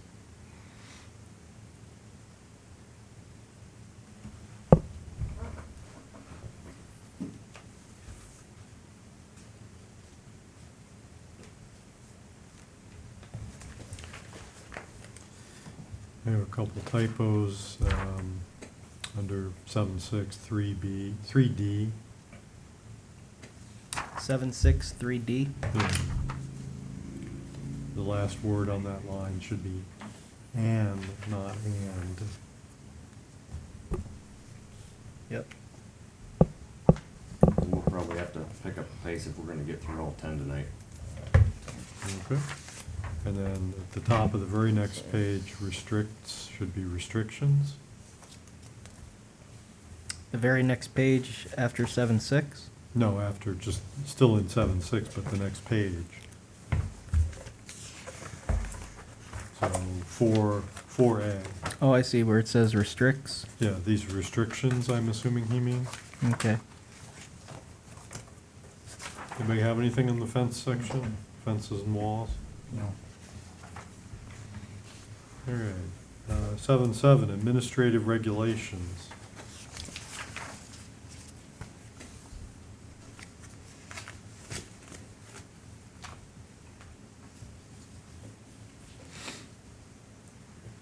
Hearing not, we'll go over that one or pass that one. Section 7.8, raising of buildings. Alex had a comment on this. In the middle of the paragraph, it says within a reasonable period of time. He suggests specifying a period of time.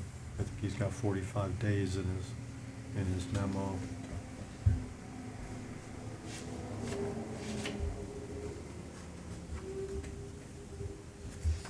I would say in general that if we can avoid undefined Yeah.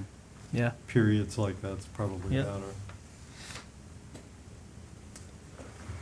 So maybe just ask him to consider specifying a time. I mean, I have no problem with 45. Restoration of unsafe buildings.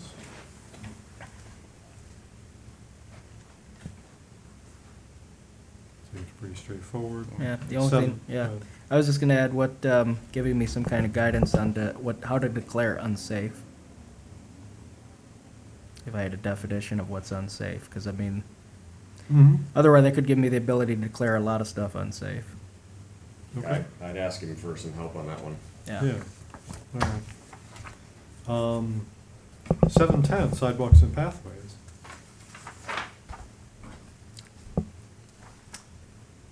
Do we even need this section? Never, didn't even get her. I think that the word under, Took me a minute. under B, the second sentence, sidewalks and pathways should generally be located one What? off? I Yeah. think he means 1 foot. Yeah, Okay. Do you see Yep. that? Yep, 1 foot, yep. Error.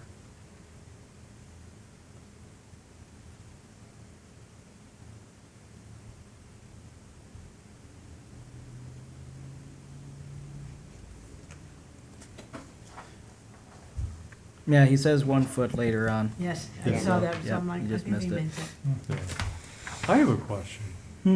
So in F, under maintenance, Mm-hmm. I get snow removal, I get removal of glass and other debris, but is it common in this area anyway, that the property owner is responsible for patching deteriorated or cracked pavement? To me, that's a kind of a stretch. Or trip hazards as your tree raises a section and. Yeah, there's that. Shepherd is notorious, there's some, Mhm, with yes. those maples. But I mean, I guess I'm personally not there with this, the idea that once you have a sidewalk in front of your house, you're responsible for fixing the actual Mm-hmm. masonry of the sidewalk if something Especially- happens. Especially a pathway, that, our pathway down here on, off Old Mission, really, if it goes in front of my property, that I'm responsible even though they put it in, Mhm. so I would agree. But that's in the easement, right? Well, because it talks about the location 1 foot off the property line into the right of way. And so, yeah, you're asking somebody to maintain or patch up a sidewalk that is in the right of way. Yeah, I I don't don't think think so. that's how it I'd works in the take- city, though. I think the city repairs all that. Yeah, they, I mean, I know in the city, you have to still keep it clear of snow and debris and all Yes, that, but just yeah. the maintenance of it, I mean, on Yeah. some of the commercial properties, Yes, I would, we've I would, got I, yeah. I some agree. raised concrete, we just Okay. call them and let them know, and they come out and fix it. I mean, it's Yeah. happened on 2 or 3 of our sidewalks in front of the centers. City comes out and fixes it, so I mean, I would assume residentially that you're not requiring. Yeah, Yeah. I would take Yeah. that Same out. with, is that second, is in regards to a subdivision or condominium, the property owners have to do, Yeah. it's the same concept. Even maintenance is questionable. What does that mean? And actually, not that we need to belabor this, but as we know, Mount Pleasant has struggled mightily with the issue of snow removal. So we would be surpassing them at this point with one fell swoop of the ordinance, but we may decide to do that. Technically, from a post office perspective, it is my responsibility as the homeowner to clear the sidewalks for your postal worker. So I'm really surprised that It's our sidewalk. responsibility to clear the street. If there's too much snow around my mailbox because the plow made a 10-foot high thing, they'll put a note in my mailbox saying, you need to Yeah. clear it or we're not gonna deliver your That is mail. correct. Yeah, So that's why I really struggle with the city is that is my responsibility, because you have a postal. well, So I It's all like I'm my saying, same as my sidewalk to my front of my house. It's my responsibility, and if the postal, if they don't feel safe walking up my sidewalk and my home, they do not have to deliver. That is required, right, but the post office doesn't define that it's your responsibility, do they? yes. Well, but It's my responsibility as the homeowner to clear my sidewalk Only if you want your mail delivered. if I want my mail Yeah, if delivered. you didn't. And if I But other than that, you don't, don't have to. that's yeah. correct, I do not Well, have to, but if I any want. case, Don't do it, don't right smell. now, would be Yeah. different from what the But yeah, I'd city. take out the whole Don't you sentence. think, because we've just had this initiative with sidewalks and pathways, that our city management, our township management should take a stance on this, on the maintenance? Well, because what I have is as far as the snow, I guess to define maintenance, if we just restrict that to removal of grass, debris, snow, any kind of, barrier. But just take out maintenance including, patching deteriorated cracked pavement, that is not, Property owners. property owner. Yeah, I'd just take I out the So whole the sentence. I would agree. pathways, whoever owns the apartments on Deerfield is required to keep that pathway clear. Yes. Even after the plow dumps snow on the pathway. Yeah, we They deal are with that on required. Mission Street all the They're- time. Yep, and they're required to go out there, just like out here with the new sidewalk at McDonald's, they'll be required Yes, to keep it clear per this bullet item. Well, they have to keep it clear with the sidewalk ordinance that we have on the books. That's separate from the zoning. Yep. But it's not to get their mail, no, we're saying you must keep it yes, clear, clean, whatever. yes. Yep. Okay. Yeah. So, yeah, leaving this as is, just taking out the one part about cracked pavement, it makes no change from what owners with sidewalks have to do now. Okay, anything else on that? 7-Eleven, allowable and prohibited uses.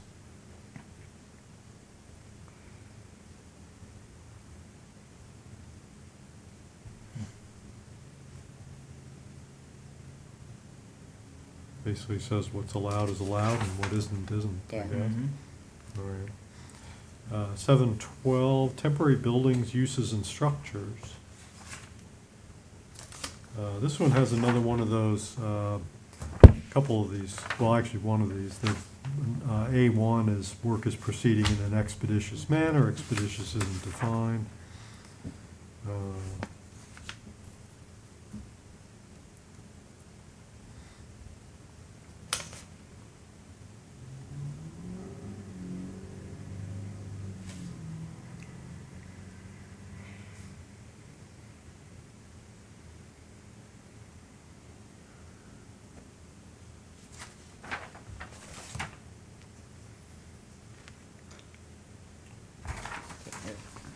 They have to have it done within 1 year, so. Can't exceed over 12 months, so the top one says, okay, if we think that things are moving after 6 months, you can give them another 6 months, but after a year, you can't give them another one. That's the way I Yeah. read it. Yeah, but I mean, if you read it, it says, okay, you get your first 6 months, and whether you get another 6 months depends on whether someone judges that the work is proceeding Sure. in an expeditious manner. Yes. Yeah. but you can't have it after 12. So if it's not moving along, you can't get it again. Right. But I think that's where you gotta use common sense. If something were to happen and somebody comes back and says, wasn't able to get it done because we had another fire, or some other extenuating circumstances, I would think that as residents, we would make a common sense decision and go, well, here's what it says, but we need to allow it and here's why. But generalizing, not taking into account some crazy situation, I mean, you're correct, and I think that would be fine. What do you think? Well, I think, again, if it's after 6 months, you have the temporary, and it's like, okay, and administrative staff says, yeah, you're moving along, you know, and we'll give you another 6 months, but then I have another fire. I would hope that the time would start all over again. Yeah, so let's say it's something else, something that maybe doesn't fit in this criteria. As I said, it's an extenuating circumstance that maybe is not covered. So I think generally we're covered here. 12 months would be more than enough time for somebody to redo what they need to redo.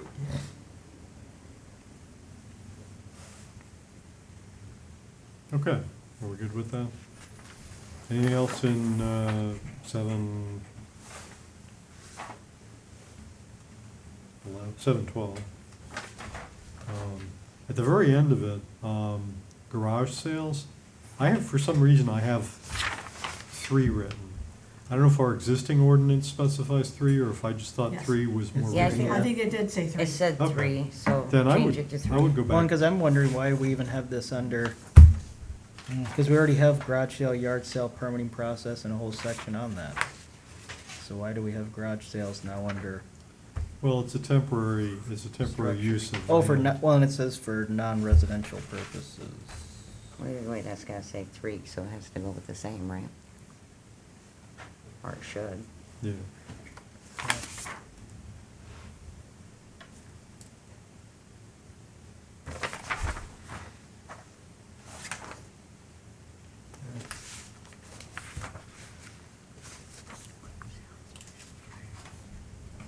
Okay, anything else on that?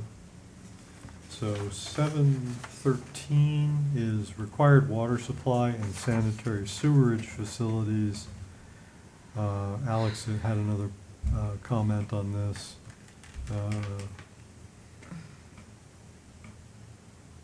Should the Isabella County's point of sale inspection requirement be added to this section somehow?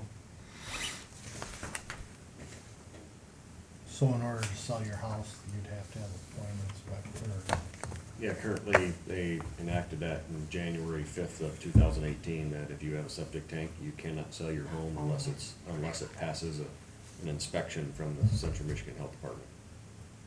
Is So it- if it doesn't passes, like, you know, for some reason, well, right down here, the guy's Yeah. got a drain field that's plugged, and they said, well, you basically can't use it for a year to kind of free it up, so you gotta put in a new one to sell your house.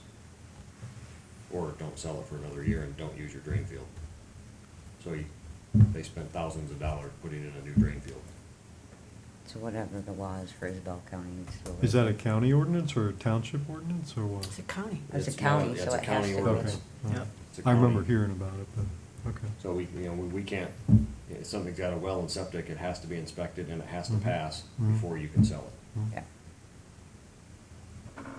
So he brings up a good point. You probably, I mean, I don't know if it needs to be in there, but Well, if it's, Or if it's it a should county say that's refer doing it, to. then, I mean, if it's a county ordinance, that means everyone, except for us, the Mount Pleasant, and what Chippewa is, they have to do it, so I guess it would make sense to join the rest of everyone in the county. But do we put that in here? yeah, would we need to if there's a county? That We- would we don't- we supersede, don't that manage would it. supersede the Yeah, zoning. well, no, we could, any county zoning, we don't abide by the county zoning ordinance. We are our own zone community. Yeah, but we have to comply to the Isabella County, so, from the Department of Health, so. Yeah, from their house, so I guess, you know, So that supersedes whatever here, I don't care what you say. yeah. Yeah, I mean, Uh, I mean, I that's, put it I in can't there sell my just- house. I mean, we can just put Without it it. in just to, That way if somebody's reading it, be like, oh. I would do say this. not to put it in, because if something changes, yeah. Just say refer Then we to have Isabel to- County. well, it's already taken care of, Yeah. Yeah. right? yeah, I mean, we're already having to do it. It's not even in our It's ordinance. not but managed it has by to do us. it. It has No, to be it's not done. managed, it's managed by the realtors and the department, Yeah. Central Michigan District Health Yeah, Department, the that's health where it's department has, managed. they have to sign off on it saying that it's been Yeah. approved or else we can't sell it. Correct. So I would say no, don't put it in here. Okay. All right. Anything else on that one? 714 is trash removal and collection. Alex had another couple comments. This section should specify gates for the enclosure. And should chain link fence with privacy slats be allowed?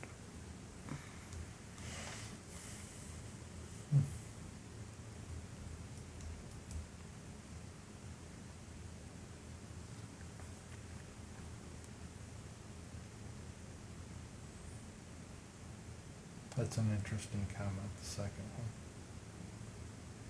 Because that's a lightweight, cheap, well, I wouldn't say anything's cheap, but it's a lightweight, pre-made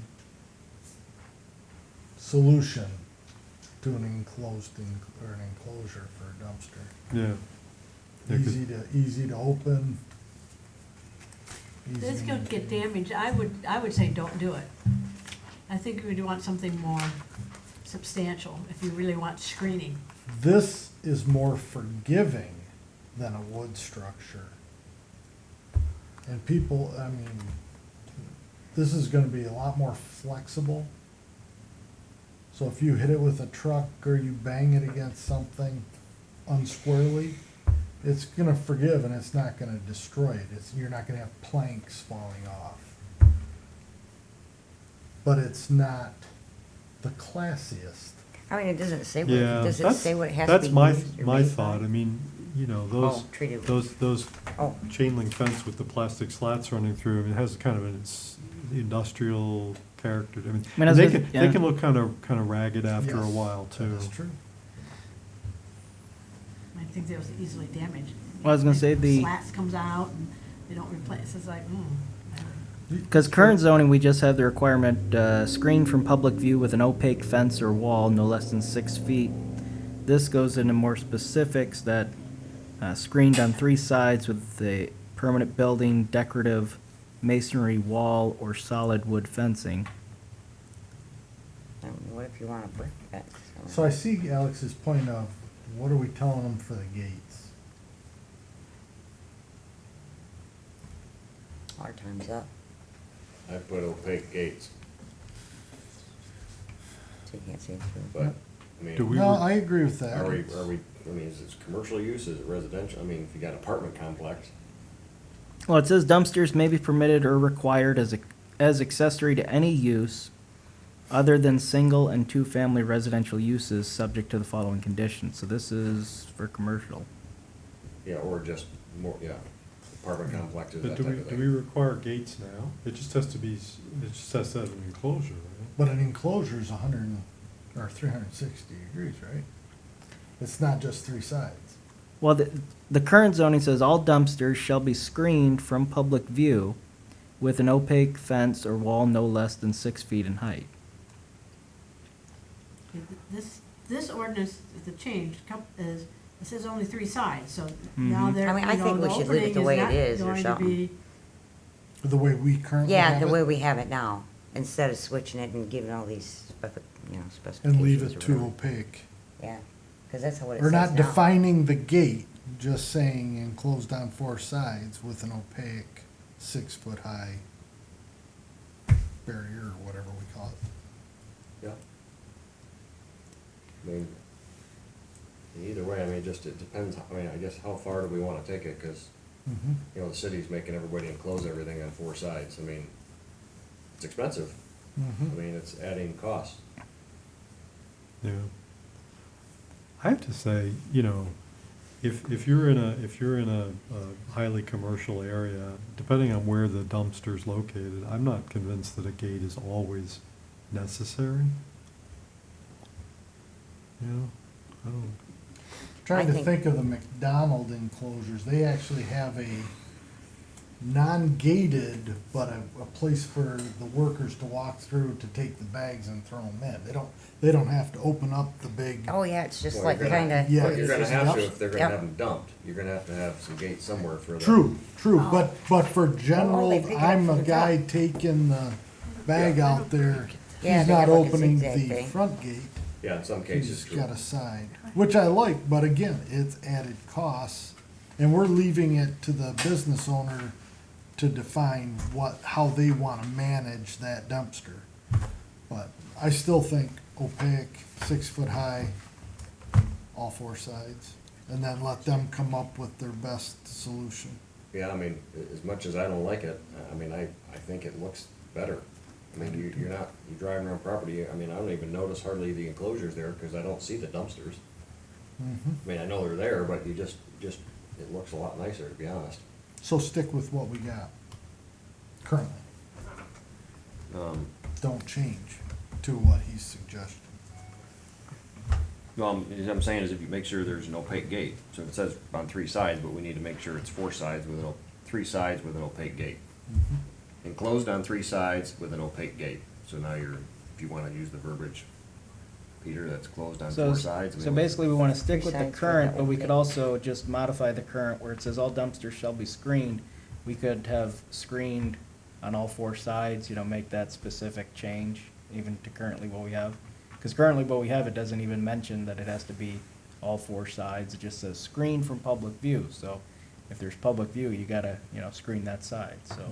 Well, but it's saying, on 3 sides with a permanent building, so you couldn't do 4 sides, cause you couldn't make the gate permanent. No, I'm referring to what our current zoning ordinance, if we just default to the current zoning ordinance, Ah, gotcha. we can keep that, but we can even add in there, enclosed on all 4 sides. What our current zoning ordinance just says is screened from public view. So if you can get that to where it's not within public view, current zoning ordinance, you wouldn't necessarily maybe have to have all Yeah. 4 sides. Right. Gotcha. Yep, I agree. Okay. Are we good on that? All right. So, essential services, 7:15.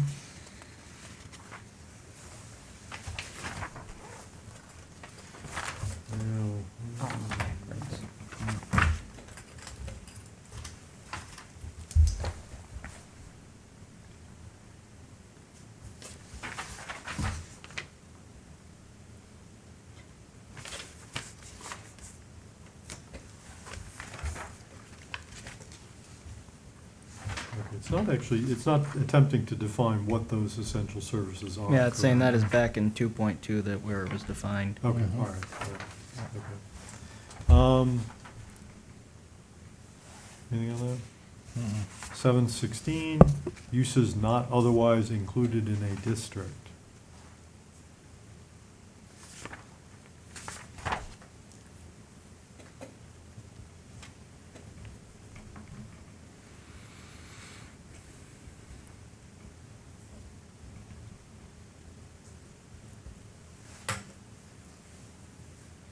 This is basically telling us how we make our decisions and what we should consider. Okay. 7:17, streets, roads, and other means of access.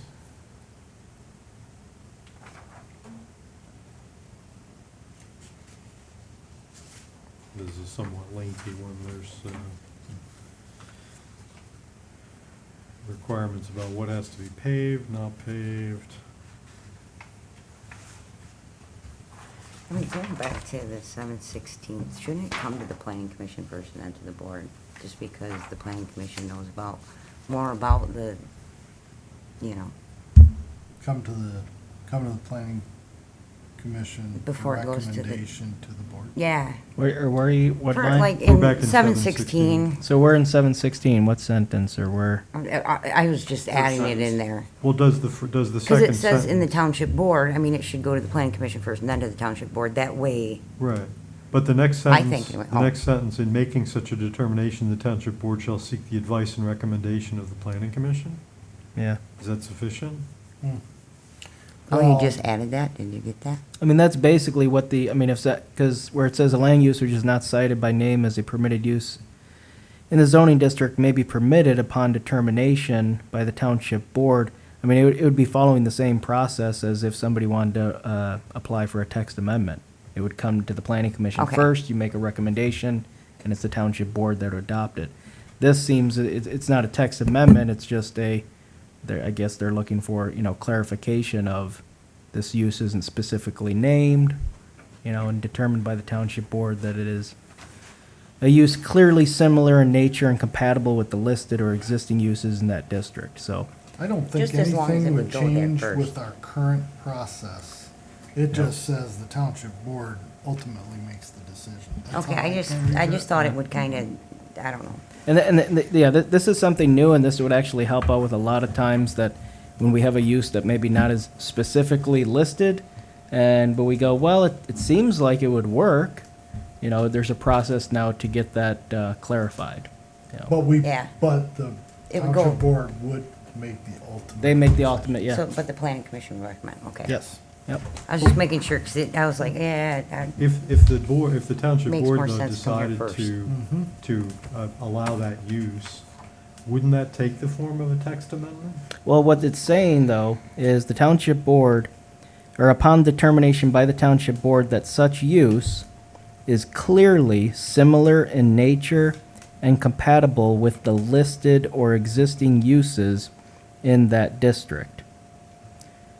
So I guess one example that, where we didn't have in our zoning ordinance, you allow bars, we allow restaurants, but we don't have anything listed as brew pub. So if somebody said, under this, and we didn't have brew pub, well, I think a brew pub would be permitted. So they go through the planning commission, we look at it, the township, and then the township board would ultimately decide, is it clearly similar in nature and compatible with the listed or existing uses in that district? And if the township were to say bar, restaurant, brew pub, Yeah. that's the kind of Okay. determination they would make. Okay, all right. okay, sorry. But they would have the option of adding that to the zoning ordinance so that they wouldn't have to do that every time it came up. Yeah, well, then they, Or asking yeah, us. and I mean, they could have in that same example, what they could say is brew pub, yes, distillery, no, you're gonna have to seek a text amendment, sorry, Oh, all right. Okay. All right, good. So anything on 717, streets, roads, and other means of access? Okay. Hearing none. 718, grading regulations.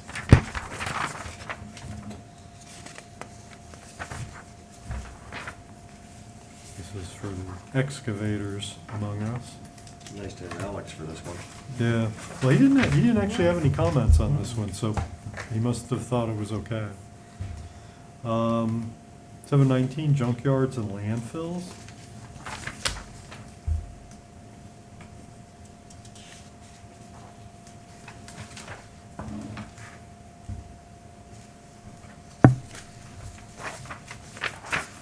I guess I found it interesting in the section on landfills, the number 4, what would that be, B4, all these different requirements. It never mentioned odor, which I thought was interesting. I don't know if that's because you just assume you have odor if you have a landfill, but Yeah, I just thought it was interesting that that wasn't yeah, that'd be hard to, mentioned in Yeah.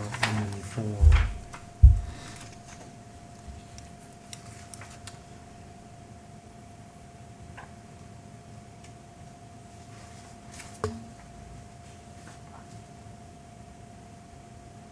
Anybody have anything on that? 720, performance guarantee. It seems kind of probably fairly standard. I'll just say on 720B5, I am fairly certain there's no such word as retainage. that's the point, yeah. I suggest retention.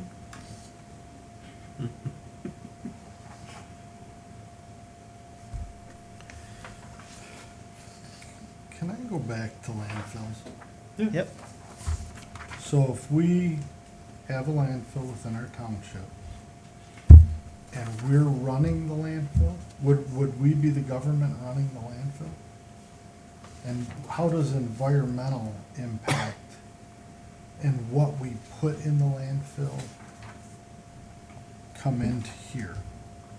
Because we're close enough to a chemical company that if you guys say you'll take anything, there's potential you'd get everything.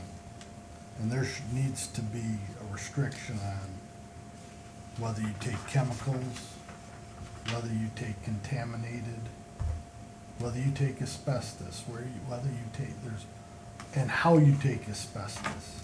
You know, there's a lot of considerations here. Are we saying in this section that we provide the permit?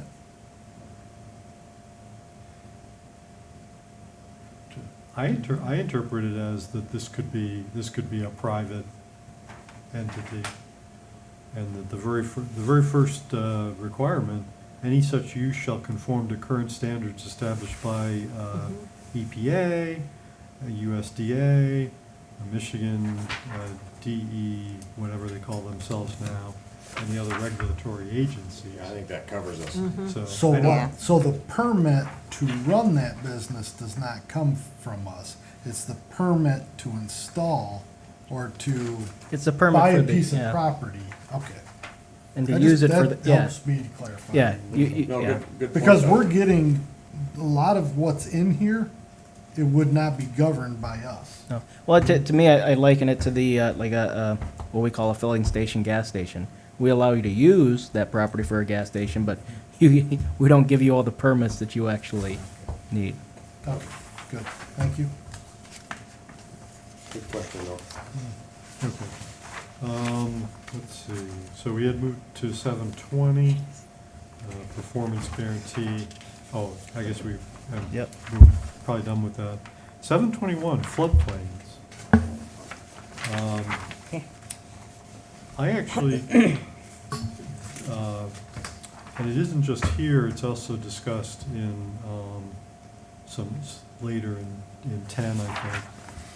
It refers to the 100-year flood area, and it also refers to floodway maps of Union Township. Now, Chris in his letter says, the stormwater management regulations in Section 8 basically cross-reference the township's existing stormwater management ordinance. A few years ago, Union Township, Mount Pleasant, and the county Drain Commissioner's Office drafted new stormwater management regulations. However, these regulations were never adopted by the county or Union Township. After reviewing the new regulations, we are of the opinion that if the township wishes to enforce them, the regulations should be adopted as a new stormwater management ordinance. My point is simply, I don't believe that what has been traditionally considered a 100-year flood is anymore a 100-year flood. I think all of that is totally, Null and void? yeah, pretty much. And so I would really like to see the township update its standards, its floodplains, what's considered a flood, what you need, how much retention do you need, and so on. But is that us? Do we manage that? No, I we didn't don't, no, think we that was don't. us. No, I'm just giving this as, whether it's the board or whoever, if there's, I guess what I'm saying is if there's something better and stronger out there that they're sitting on, I'd like to see them act on it. But I'm also just voicing the opinion that I think that we need stronger and more current, standards for stormwater management heading into the future. I agree with that, but I guess my question to Peter is, why do we have to have all this verbiage when we don't manage that? We count on the That's a county. good question. Yeah. And the county should stay up to date and should have the proper tools that are up to date to be able to manage the approval Yeah. of water detention, floodplains and all that. Yeah, but this section also includes permitted uses. So it isn't a matter of, we don't establish the floodplains, but we do get to decide what's allowed in them, you know, that sort of thing. So, I mean, that's why there'd be a section of this. Okay.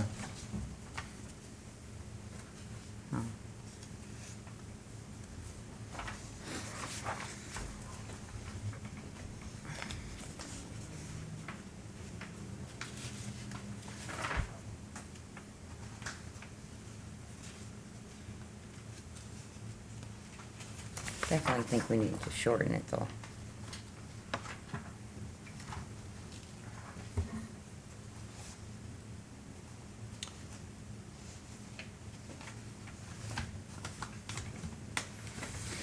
It's interesting that they allow swimming beaches in floodplains, because I was always told that you can't bring in sand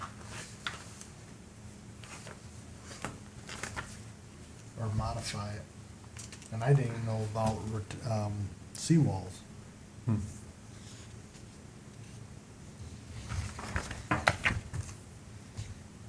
Okay. Well, I guess maybe he can at least maybe report to us how he developed this, what is he relying on?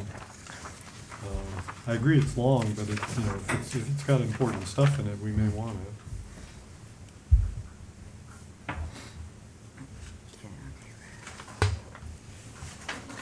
Well,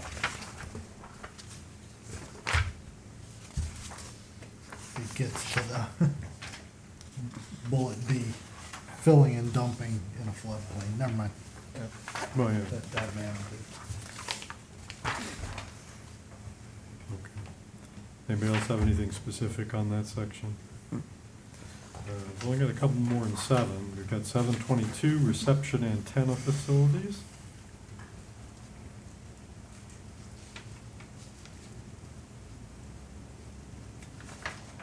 I don't know anything about antennas.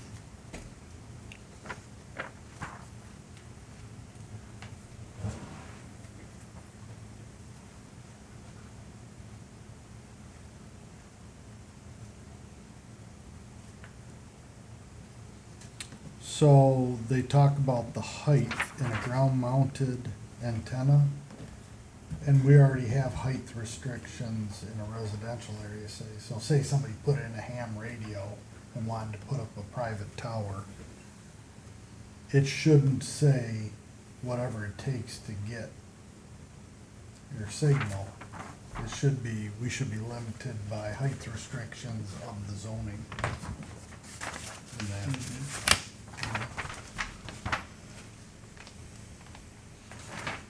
I guess we could get a, yeah.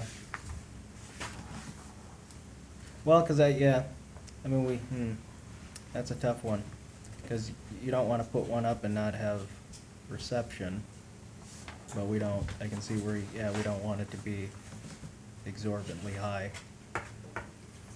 Well, I guess we can ask a question on, yeah, What should the max be at least? well, it's conflicting. yeah. Yeah.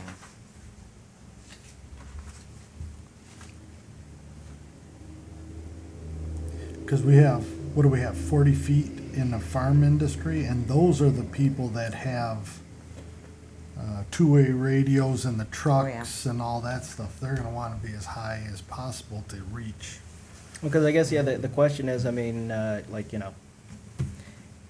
anywhere in the township, if you do a ground-mounted tower, I mean, is 35 feet. Do you really need higher than that to get reception? 30 feet, 25 feet? I mean, Very good question. I would think that there should be some kind of height that once you get to, you could get reception in the township, but Mhm. I don't think we should give them a blank. yeah. Yeah. Because then it's up to them saying, well, I had to be 45 feet. I couldn't get reception at 30. Couldn't get it, but my battery You is know, dead, and once yeah. I change Yeah. And that just becomes a tricky thing to enforce.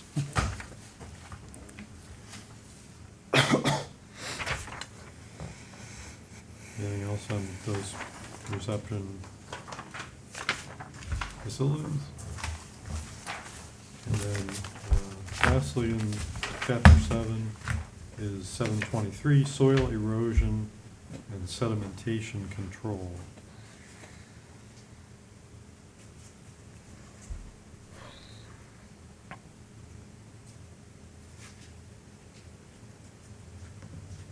Now, right now, when it comes to soil erosion, I mean, that's a permit that you have to get at the county. And I guess it talks development of Union Township comply with the requirements promulgated by Isabella County. They also manage the sediment, Yeah. so, and what they've got works. Well, so do we take this out because the And say county has the, one? you know, yeah, I mean, whatever information Okay. they need, yeah. I mean, Take we it out? could leave it there and just refer to county. Oh, Yeah, just say county refer to requirements or county. guidelines, yeah. We could do that in multiple places. Do it in the other locations. spot Yep. too, yeah. Yep. That'd be a nice, Isabel County. yeah, be a nice way to pass the buck. Yep, there you So go. this is currently So we're not kind gonna of make it to 8. folded in with the stormwater management, We're not gonna what? Nope, We're it's supposed to be separate. timing it to 8, but right? we don't require this for a site plan, Said do we? 68. Nope. Okay.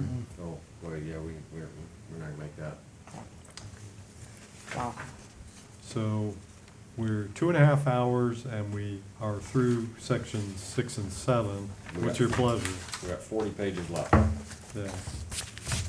How many pages we just do? I'm saying, well, we just did 55. So it'd Sorry. take 2.5 more hours. No, I'm To thinking go if through we the can, rest. thinking if we can motor, we could probably get it done by 10 o'clock.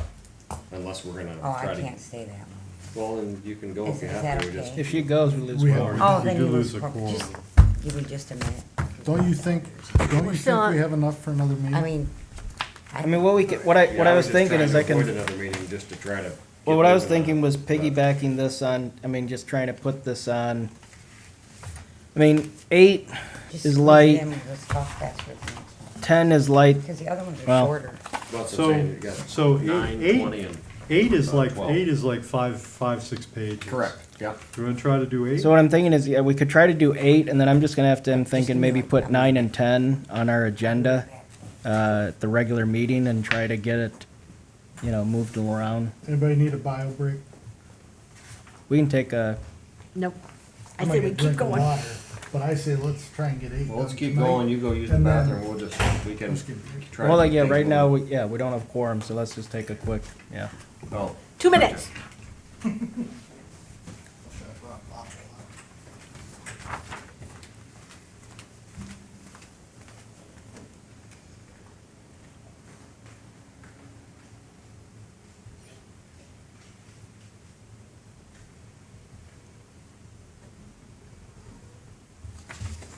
Cue the Jeopardy music. Or some other music, right? That's good. Don't you have music to play when we're like in hiatus? No? Okay.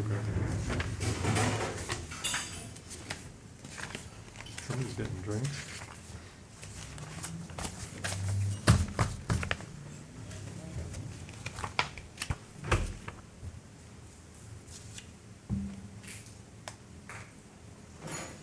So, was the reason that the joint meeting was canceled because you couldn't get there because they were paving the street?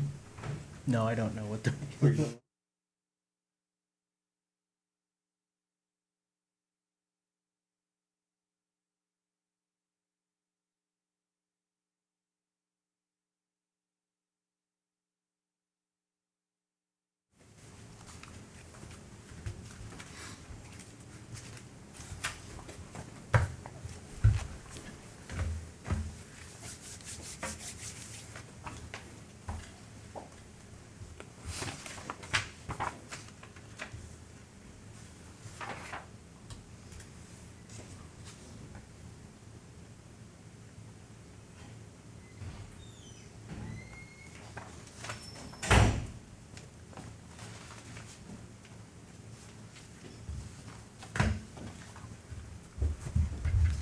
Okay, we're back.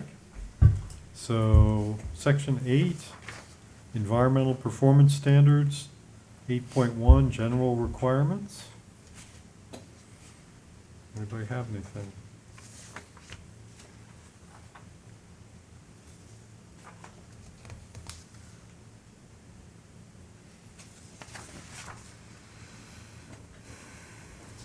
It appears that, well, when you first read it, the intent, the purpose of this section is to establish controls on the impacts generated by permitted uses so as to prevent an unreasonable negative impact that might interfere with another person's use of his or her property or that might cause harm to public health, safety, and welfare. So we have, in general ordinances, right now, we have a noise ordinance, but this talks about noise, surface water flow, odor, glare, heat. A big one is lighting, Mhm. or that, excuse me, that's not until, I guess, 8.2.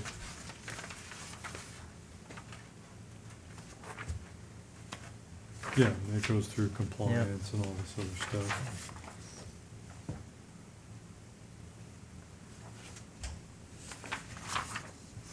Are we good on 8.1? Any questions? So 8.2 is lighting. We spent a good bit of time talking about lighting over the last bunch of years, so. I think we're in pretty good shape. Got some definitions, got standards.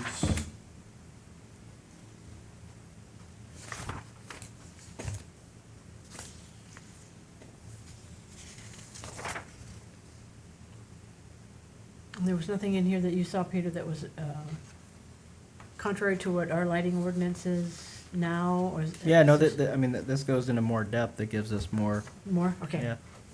Why don't we define down shielded? That's, Down, yeah, I was gonna say, we don't have that, but as far as the types of lights we're using, they go into more definition there. I really think we ought to define down shielded, seeing that that's what we talk about, So add down shielding. I would say. Yeah. You never see that word anywhere. Yeah, he has fully shielded fixture, but we don't have a down shielded. Yeah.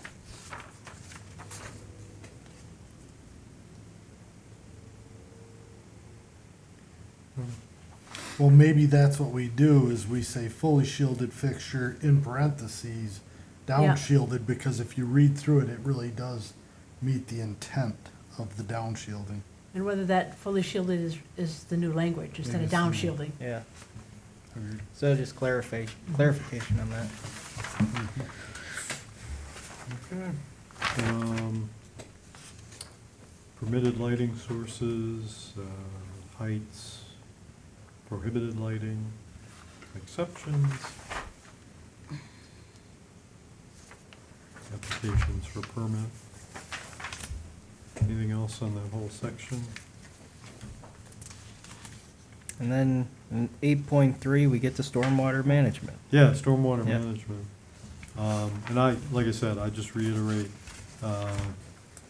this is the one he was referring to, the township's adopted stormwater management ordinance.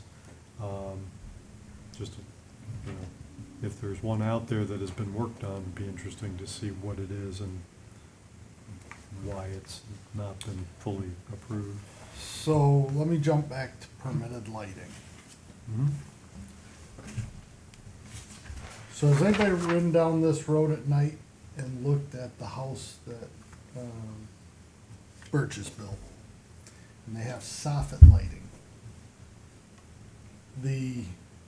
People call it the beacon house because it lights up everybody around them. So we can say down shielded, and they can put the lights in a soffit, but it truly goes past their yard and lights up the neighbors.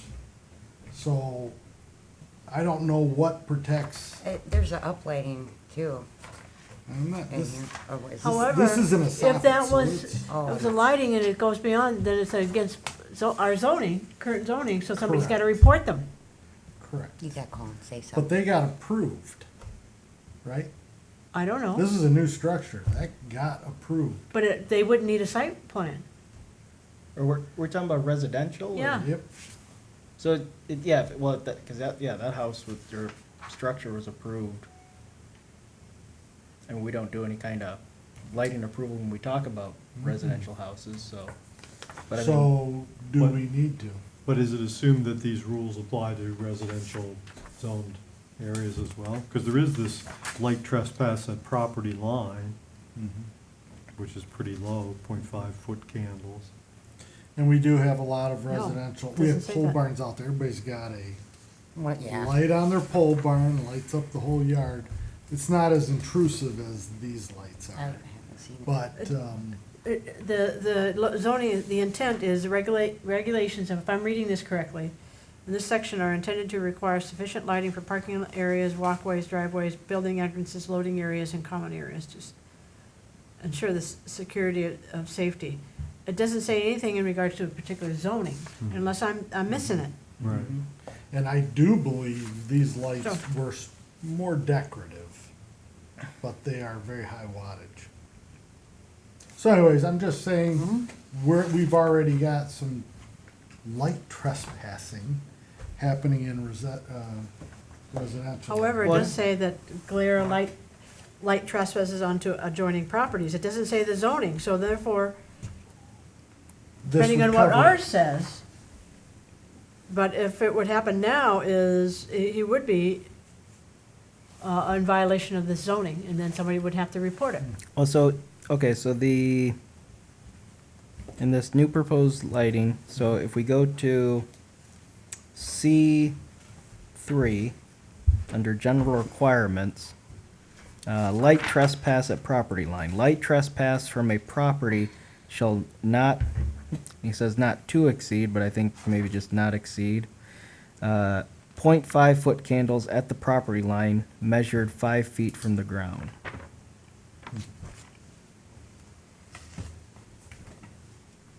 So it does give, I guess, a half a foot candle that can trespass. I don't have a candle counter, so. Yeah, and that's something that can only be, they have to have a photometric, and that, even the property owner, they wouldn't be able to tell, so. Right. Yeah. But there's some protections. I mean, that why are does just it have say to be foot enforced. candles? I mean, like, I mean, that's how it's measured, like. It's the yeah. measurement. Yep, that's like a real thing. yep, a real it is a real thing, yeah. Okay. And we hold, when they draw up their lighting plan, they have to tell us what the foot candles are I've at seen the it very. before, but I was just like, Yep, yeah, once you, Okay. it's real easy to look at once it's done, Right. so. Do you think those are LEDs?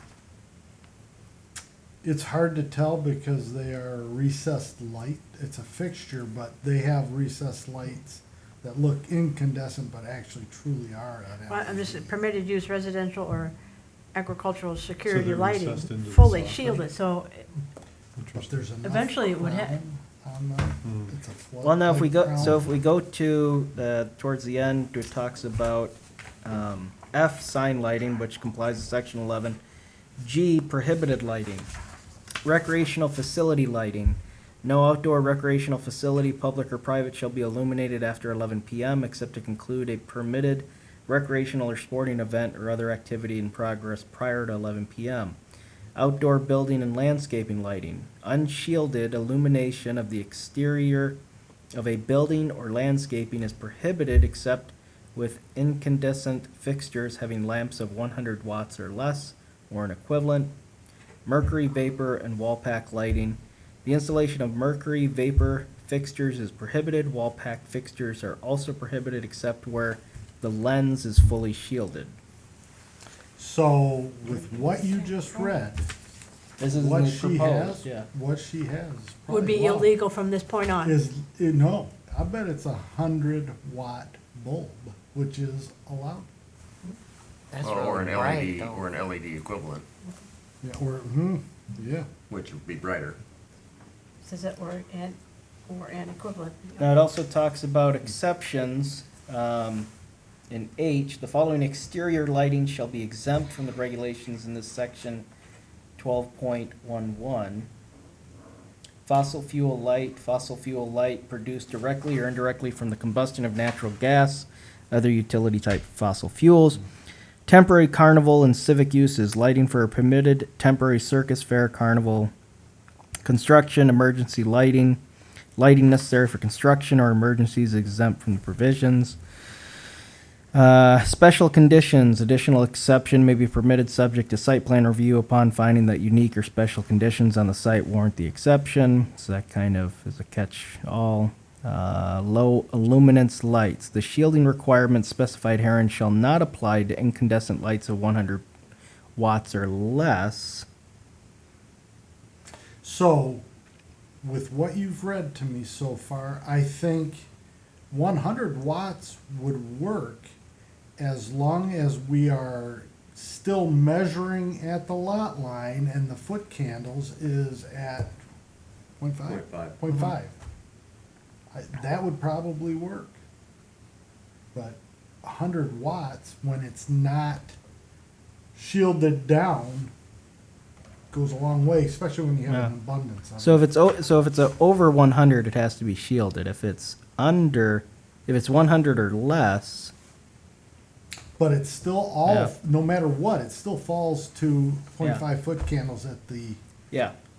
yes. Well, the following exterior lighting shall be exempt from the regulations in this section 12.11. We're not even in section 12.11, so I'm confused there. Maybe a So typo. let's have a question mark there. Yeah. Let's take that and say we have an example where that might not Yeah, cover or protect the residents. okay. All right. So back to stormwater management. Anybody have anything? Promotion of most efficient and beneficial uses of land and water resources? Yeah, construction of new impervious surfaces, driveways, parking lots, et cetera. Just as long as it doesn't hinder someone trying to improve their property. The city is doing that right now, and there's ways around it, but it's causing major issues in the city of Mount Pleasant. So, there's plenty of paving companies that are losing business because of it. So I What, guess, they're saying that run that by that me again? engineered surface isn't good enough? pardon? Paving is, that engineered surface is not good Well, enough? for example, if you have a property in the city of Mount Pleasant and it's in bad shape, so you wanna redo it, you wanna tear it out and put in a new surface. Well, enact stormwater management, so the businesses are going, well, the landowner's going, well, depending on the size of the property, but we've got one where it's like, it could be 100 or 200 grand to do a stormwater management plan. We're not doing that, so therefore, there's all these parking lots that are sitting in disrepair because of that. Now, the way around it for us, and anybody, is you're only allowed to do a certain amount. So we've got all this that we wanna do, so basically the way around it for this particular property was to pull a permit, do a section that doesn't enact the stormwater management. Come back a month later, pull a permit for the other section. So that's where, to me, some of the common sense has gone out the window. It's like, well, if there's a way around it, let them do it. It's like, so you're gonna let a parking lot sit in disrepair because someone won't do a stormwater management. So I just want the common sense and, But just to that's be still fair. managed by the county? No, that's the city. That is the city. Because they have their own stormwater management Ah. ordinance and Yeah. their own engineering. But this says construction of new impervious surfaces. That would be So considered. if someone new. is repairing or repaving their parking lot, would that necessarily trigger? Doesn't seem, to me, it doesn't seem like it would. Well, if you're ripping it, because there's clarifications of, if you wanted to take out the whole thing and put in a whole new one, that's what would happen. Or if sometimes you would So- just have to, well, I think what they call it, not skim it, but they call it where you just take out an inch. Grind off the top. Yeah, you just grind off a little bit, which really, it's just a temporary fix for maybe 5 years. Whereas if you take out the whole chunk, it's maybe 10 or 20 years. Yeah. I don't know the years on that, that would you have to get with a paving company, but that's where, I just don't want it to be too restrictive to Yeah. where it affects the landowner beautifying his property. But so you're saying, it's your understanding that when it says new impervious surfaces, that if you really replace your parking lot down to the dirt, that's considered a new surface? In the city of Mount Pleasant, yes. Okay. So I don't know what his intentions are in this, I just would like to be careful with it, because, So basically a clarification on what's new. yeah, If you're- what's its intentions If by new here? you're increasing the footprint, or you're just or if you're just redoing exactly what you have. Is that Redoing new? exactly what Yeah. you're doing, just because it's in disrepair and it's in bad shape and you wanna redo it. Yeah. Is it usually like associated with non-conforming there's a percentage of the structure of the building that is lost, which then takes you out and you'd have to follow the new zoning. So if I would lose 50% of my structure or building, well, in order for me to rebuild, I have to comply to the new zoning. I don't know if it's 50%, but if I remember correctly, that was at one time the county, way back. So there comes a certain point Building, I don't where, think that should count when for there's the certain, driveway. something is lost, it's like, Well, that's if you're Yeah. non-conforming. well, no, yeah, that's true. I mean, because if you've already got But even stormwater still- management, you've already done one, and then you wouldn't need to do another one. But still, if that parking lot is, even as conforming, but if a certain percentage is damaged, you gotta comply to the new zoning. You have a certain percentage of the building.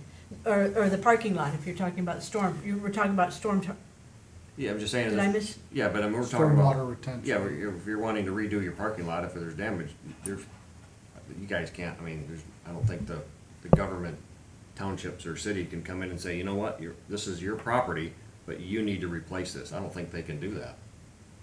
I mean, you Okay, get yes, to, I think you can, Missed that, your discussion about replacement. I guess I was thinking more that they were going to take the whole thing and they were gonna redo the whole parking lot. in the scenario I described, we were just gonna do a portion of the But parking lot. were you resurfacing the parking lot, or were you changing the contour, enlarging it to where you have to No have bigger enlarging, strictly detention? just taking out bad asphalt Pavement. and putting in new asphalt. That's it. See, There's I no don't- enlarging, no nothing. Yeah, he To just me, said. I don't think you clarification should on that. have to No, I don't think you should redo for a the same size, stormwater. no. That's why I have the note here. Yeah. What is agree with new? that. Expand or just redo what you have? So, Yeah. I mean, I would Because think if it's the that, same, I mean, you should leave yeah. it, you shouldn't have to. I would think that new would mean That's that if you're ridiculous. expanding your parking lot, so. if you Yeah, I was have- just saying that Yeah. if shall be required if the purpose listed below. So if you were gonna just redo your parking lot to make it new, cause it's in disrepair, then under this ordinance right here, you would have to do it the way I would if that's what his meaning is. Yeah, If So- you're enlarging the current use of a parking lot, Then, yeah. then yes. Yeah. But if you're stormwater just management. replacing That it, makes yeah. sense, Yeah, to your point. Well, yeah, I mean, cause But you're just to you're changing the resurface- footprint. You're changing the footprint. oh, yeah. The only thing I would say is that, and maybe this is throwing a monkey wrench into the whole thing, but it seems to me that how that property would actually affect stormwater runoff is not determined just by that property, it's also determined by what's been going on around that property. And I could see where if you're taking a parking lot that's cracked and relatively porous at this point and turning it back into a pristine parking lot, that might well have some impact on how the stormwater moves around. So I wish there were some way of, I hear what you're saying, I don't want people to have to spend, gobs of money just because they want to repave their parking lot, but on the other hand, I guess I'm freaked out about stormwater since 2017, and I would like to see us not be too, Lenient. to the point where we're actually letting things through that are gonna have deleterious effects down the Now, road. can you have a So- size limit maybe on the parking lot too? Or do you have hey, this is what we're doing to the parking lot, and we just want you to come out and tell us. Oh, no, you're not changing the intent of the parking lot or the surface or the detention. Go ahead, you've got my inspector sticker on your whatever. But it's not carte blanche, you have to do a stormwater management plan and run it through the process. It's bring somebody out. I think Yeah, that's the it's- common sense way of eliminating bureaucracy that we tend to Well- put in place. And I am being recorded, but that's what's missing at the city of Mount Pleasant. Okay?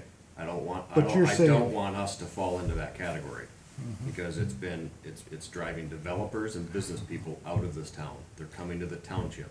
They're going elsewhere. I just don't want us to turn into that, because in this instance, it's black or white. Whether they come out there or not, the ordinance says if you're doing that much square footage, you have to do it. So my That's all question there is is, to it. we don't manage stormwater here, right? Well, I That's mean. the county, for us. Oh, okay, yeah, then it Right. would be whatever. You're like, right. whatever they have, I guess. Just find out. But a little I'm more pretty sure information. if they get a permit to do they even have to pull a permit to resurface parking lot here? I don't know, but we did. Did you have to pull a permit to resurface this parking lot? It's a good I question. can't remember. I I'm don't, saying. I don't think thinking there's any no. zoning, yeah. And what did they do out here when they just did this road? I This bet they road. didn't get stormwater management plan Oh, the because all county? they were doing was resurfacing. Yeah, well, and that's, I don't know, But it yeah, the makes sense. county, yeah. Yeah, I mean, I don't know if that, you're I'm doing t- like a main road and then you've got a private property owner, Where's that water going? I hear you. Moving on, I did have a question for you guys on the steep slopes, section 8.4. It seems like something like this could just be required with the site plan. It says where development is proposed on or near a slope greater than 12%, and it gives the formula on how to figure that out. The zoning administrator or planning commission may require that the plan be reviewed by the city engineer to determine the development's impact on the slope prior to approval of a site plan or zoning permit, regardless of whether the activity requires a soil erosion and sedimentation control permit. Do we have a township engineer? No, we don't. Oh, okay, well. And so therefore, there, it just there's makes one sense. that's, that's difficult. Then where applicable, the city engineer may require adequate measures for control, erosion, siltation. So I mean, this is kind of going, Is this the Even- county? well, it's giving us the ability to go beyond the county because it's saying whether activities requires a soil erosion sedimentation control permit or not. So, I mean, this is actually kind of putting in the township's hands that the county has the guidelines, but for here it's saying, well, if it's a proposed project near a slope greater than 12%, So for example, it's not 100 feet long, but down at McDonald's, the adding of the sidewalk changed the slope or the grade going down, and that's a surface drain, right? All the water collection comes there, so it's a great point of erosion. So somebody had to bless that the way the water's flowing down there and utilizing grass, it would control the water and not allow, or not erode away the dirt like it originally did when they first installed that corner. But now they just added even steeper grade off of the sidewalk. And so somebody had to bless that. well, I mean, We're gonna have with this erosion. one, that you had the stormwater management plan that they had to have, That got blessed for these changes? yeah, they had to have a stormwater management plan approved for the McDonald's down here. Right, so you- Original. Oh, the original? But now what we're talking about is the grade of the property used to take the water to the drain. And you just made it steeper. So did they have to go back and have a city engineer bless it? So that it won't erode? Okay, who signs off on the stormwater management plan for a project like that in the township? Was it the township? McDonald's? No, Yeah. it would have been the, yeah, they had to get approved from the county drain office. County. Yeah. Yeah. So there you Again, go. it's county. So Yeah. the use of the term city engineer is really inappropriate Yeah. for Yeah. us. Yeah. Correct. Should be, What was your question, though? This whole thing. Well, my question was the, cause where it talks about prior to approval of a site plan or zoning permit, well, I mean. We already don't- have that in our process. Yeah, and so and that's where my question was, it Take it seemed out. kind of redundant. Handled by the Well, county. yeah, just say Well, it's refer just to another thing county. that they have to have, right? Yeah. Who's Yeah. gonna review it though? I mean, Nobody, we take it out. Nobody, it's not managed here. The only thing we do in our process is we don't approve site plans unless we have stormwater management if it's required. It's something we don't do, so, I mean, we shouldn't have it. Does Chris know that we don't manage this stuff here? I don't think so. I wonder if we shouldn't have that discussion with them, that we Yeah, I rely mean, we on can bring it other up, yeah. government. So, Cause we may Is have, this whole slope business part of what the stormwater management approval process involves? I don't think this is in our current, Okay. stormwater management ordinance. All right. but I bet it's in the counties. Cause It he's might be, gotta be yeah. worried about erosion and filling up all of his culverts. Yeah. If it's a good idea, I mean, I don't see why it shouldn't, be Yeah, there. just a matter of fact, figure out who they have to go Yeah. to.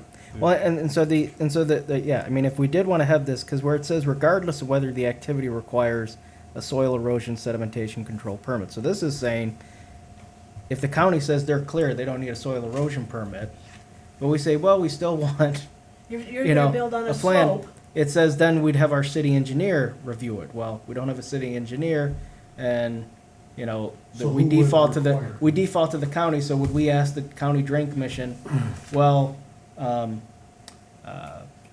the county says they don't need a soil erosion permit, but can you do one for us anyways? I don't think there's anybody in our management that would ask for that. Yeah, I don't think it's part of anybody's job. I'd like to know where he got this from. yeah, so, well, just a question on Who's doing it. I'll this? bet Yeah. it's something like a city who has all those resources. Engineering department, yeah. Well, that again, slope. I mean, what are we talking about? Where would we go when we have that kind of slope Yeah. in this town? And this is, McDonald's. but you think that's It's a not 20 100 feet foot, long. 20-foot rise and 100 feet? I would bet no. That's just how you measure, right? Right, but That's that's how you what- get the grade, the 12% grade. It's truly the 12% grade that they're looking at. Do you think that's a because- 12% grade? Mhm, off the sidewalk? It's I probably think more, it's probably it's greater probably than greater than that, You think so? Okay. yes. Or- We Oh, drive yes, down drive down. 11% grades, right in the mountain. I would never have thought that was 12%. Take it. We'll find out Okay. more information. So we're gonna ask about that. Lastly, and not leastly, section 8.5, safety requirements. All structures shall be provided with adequate access to fire, police, sanitation, public works, vehicles, fire protection.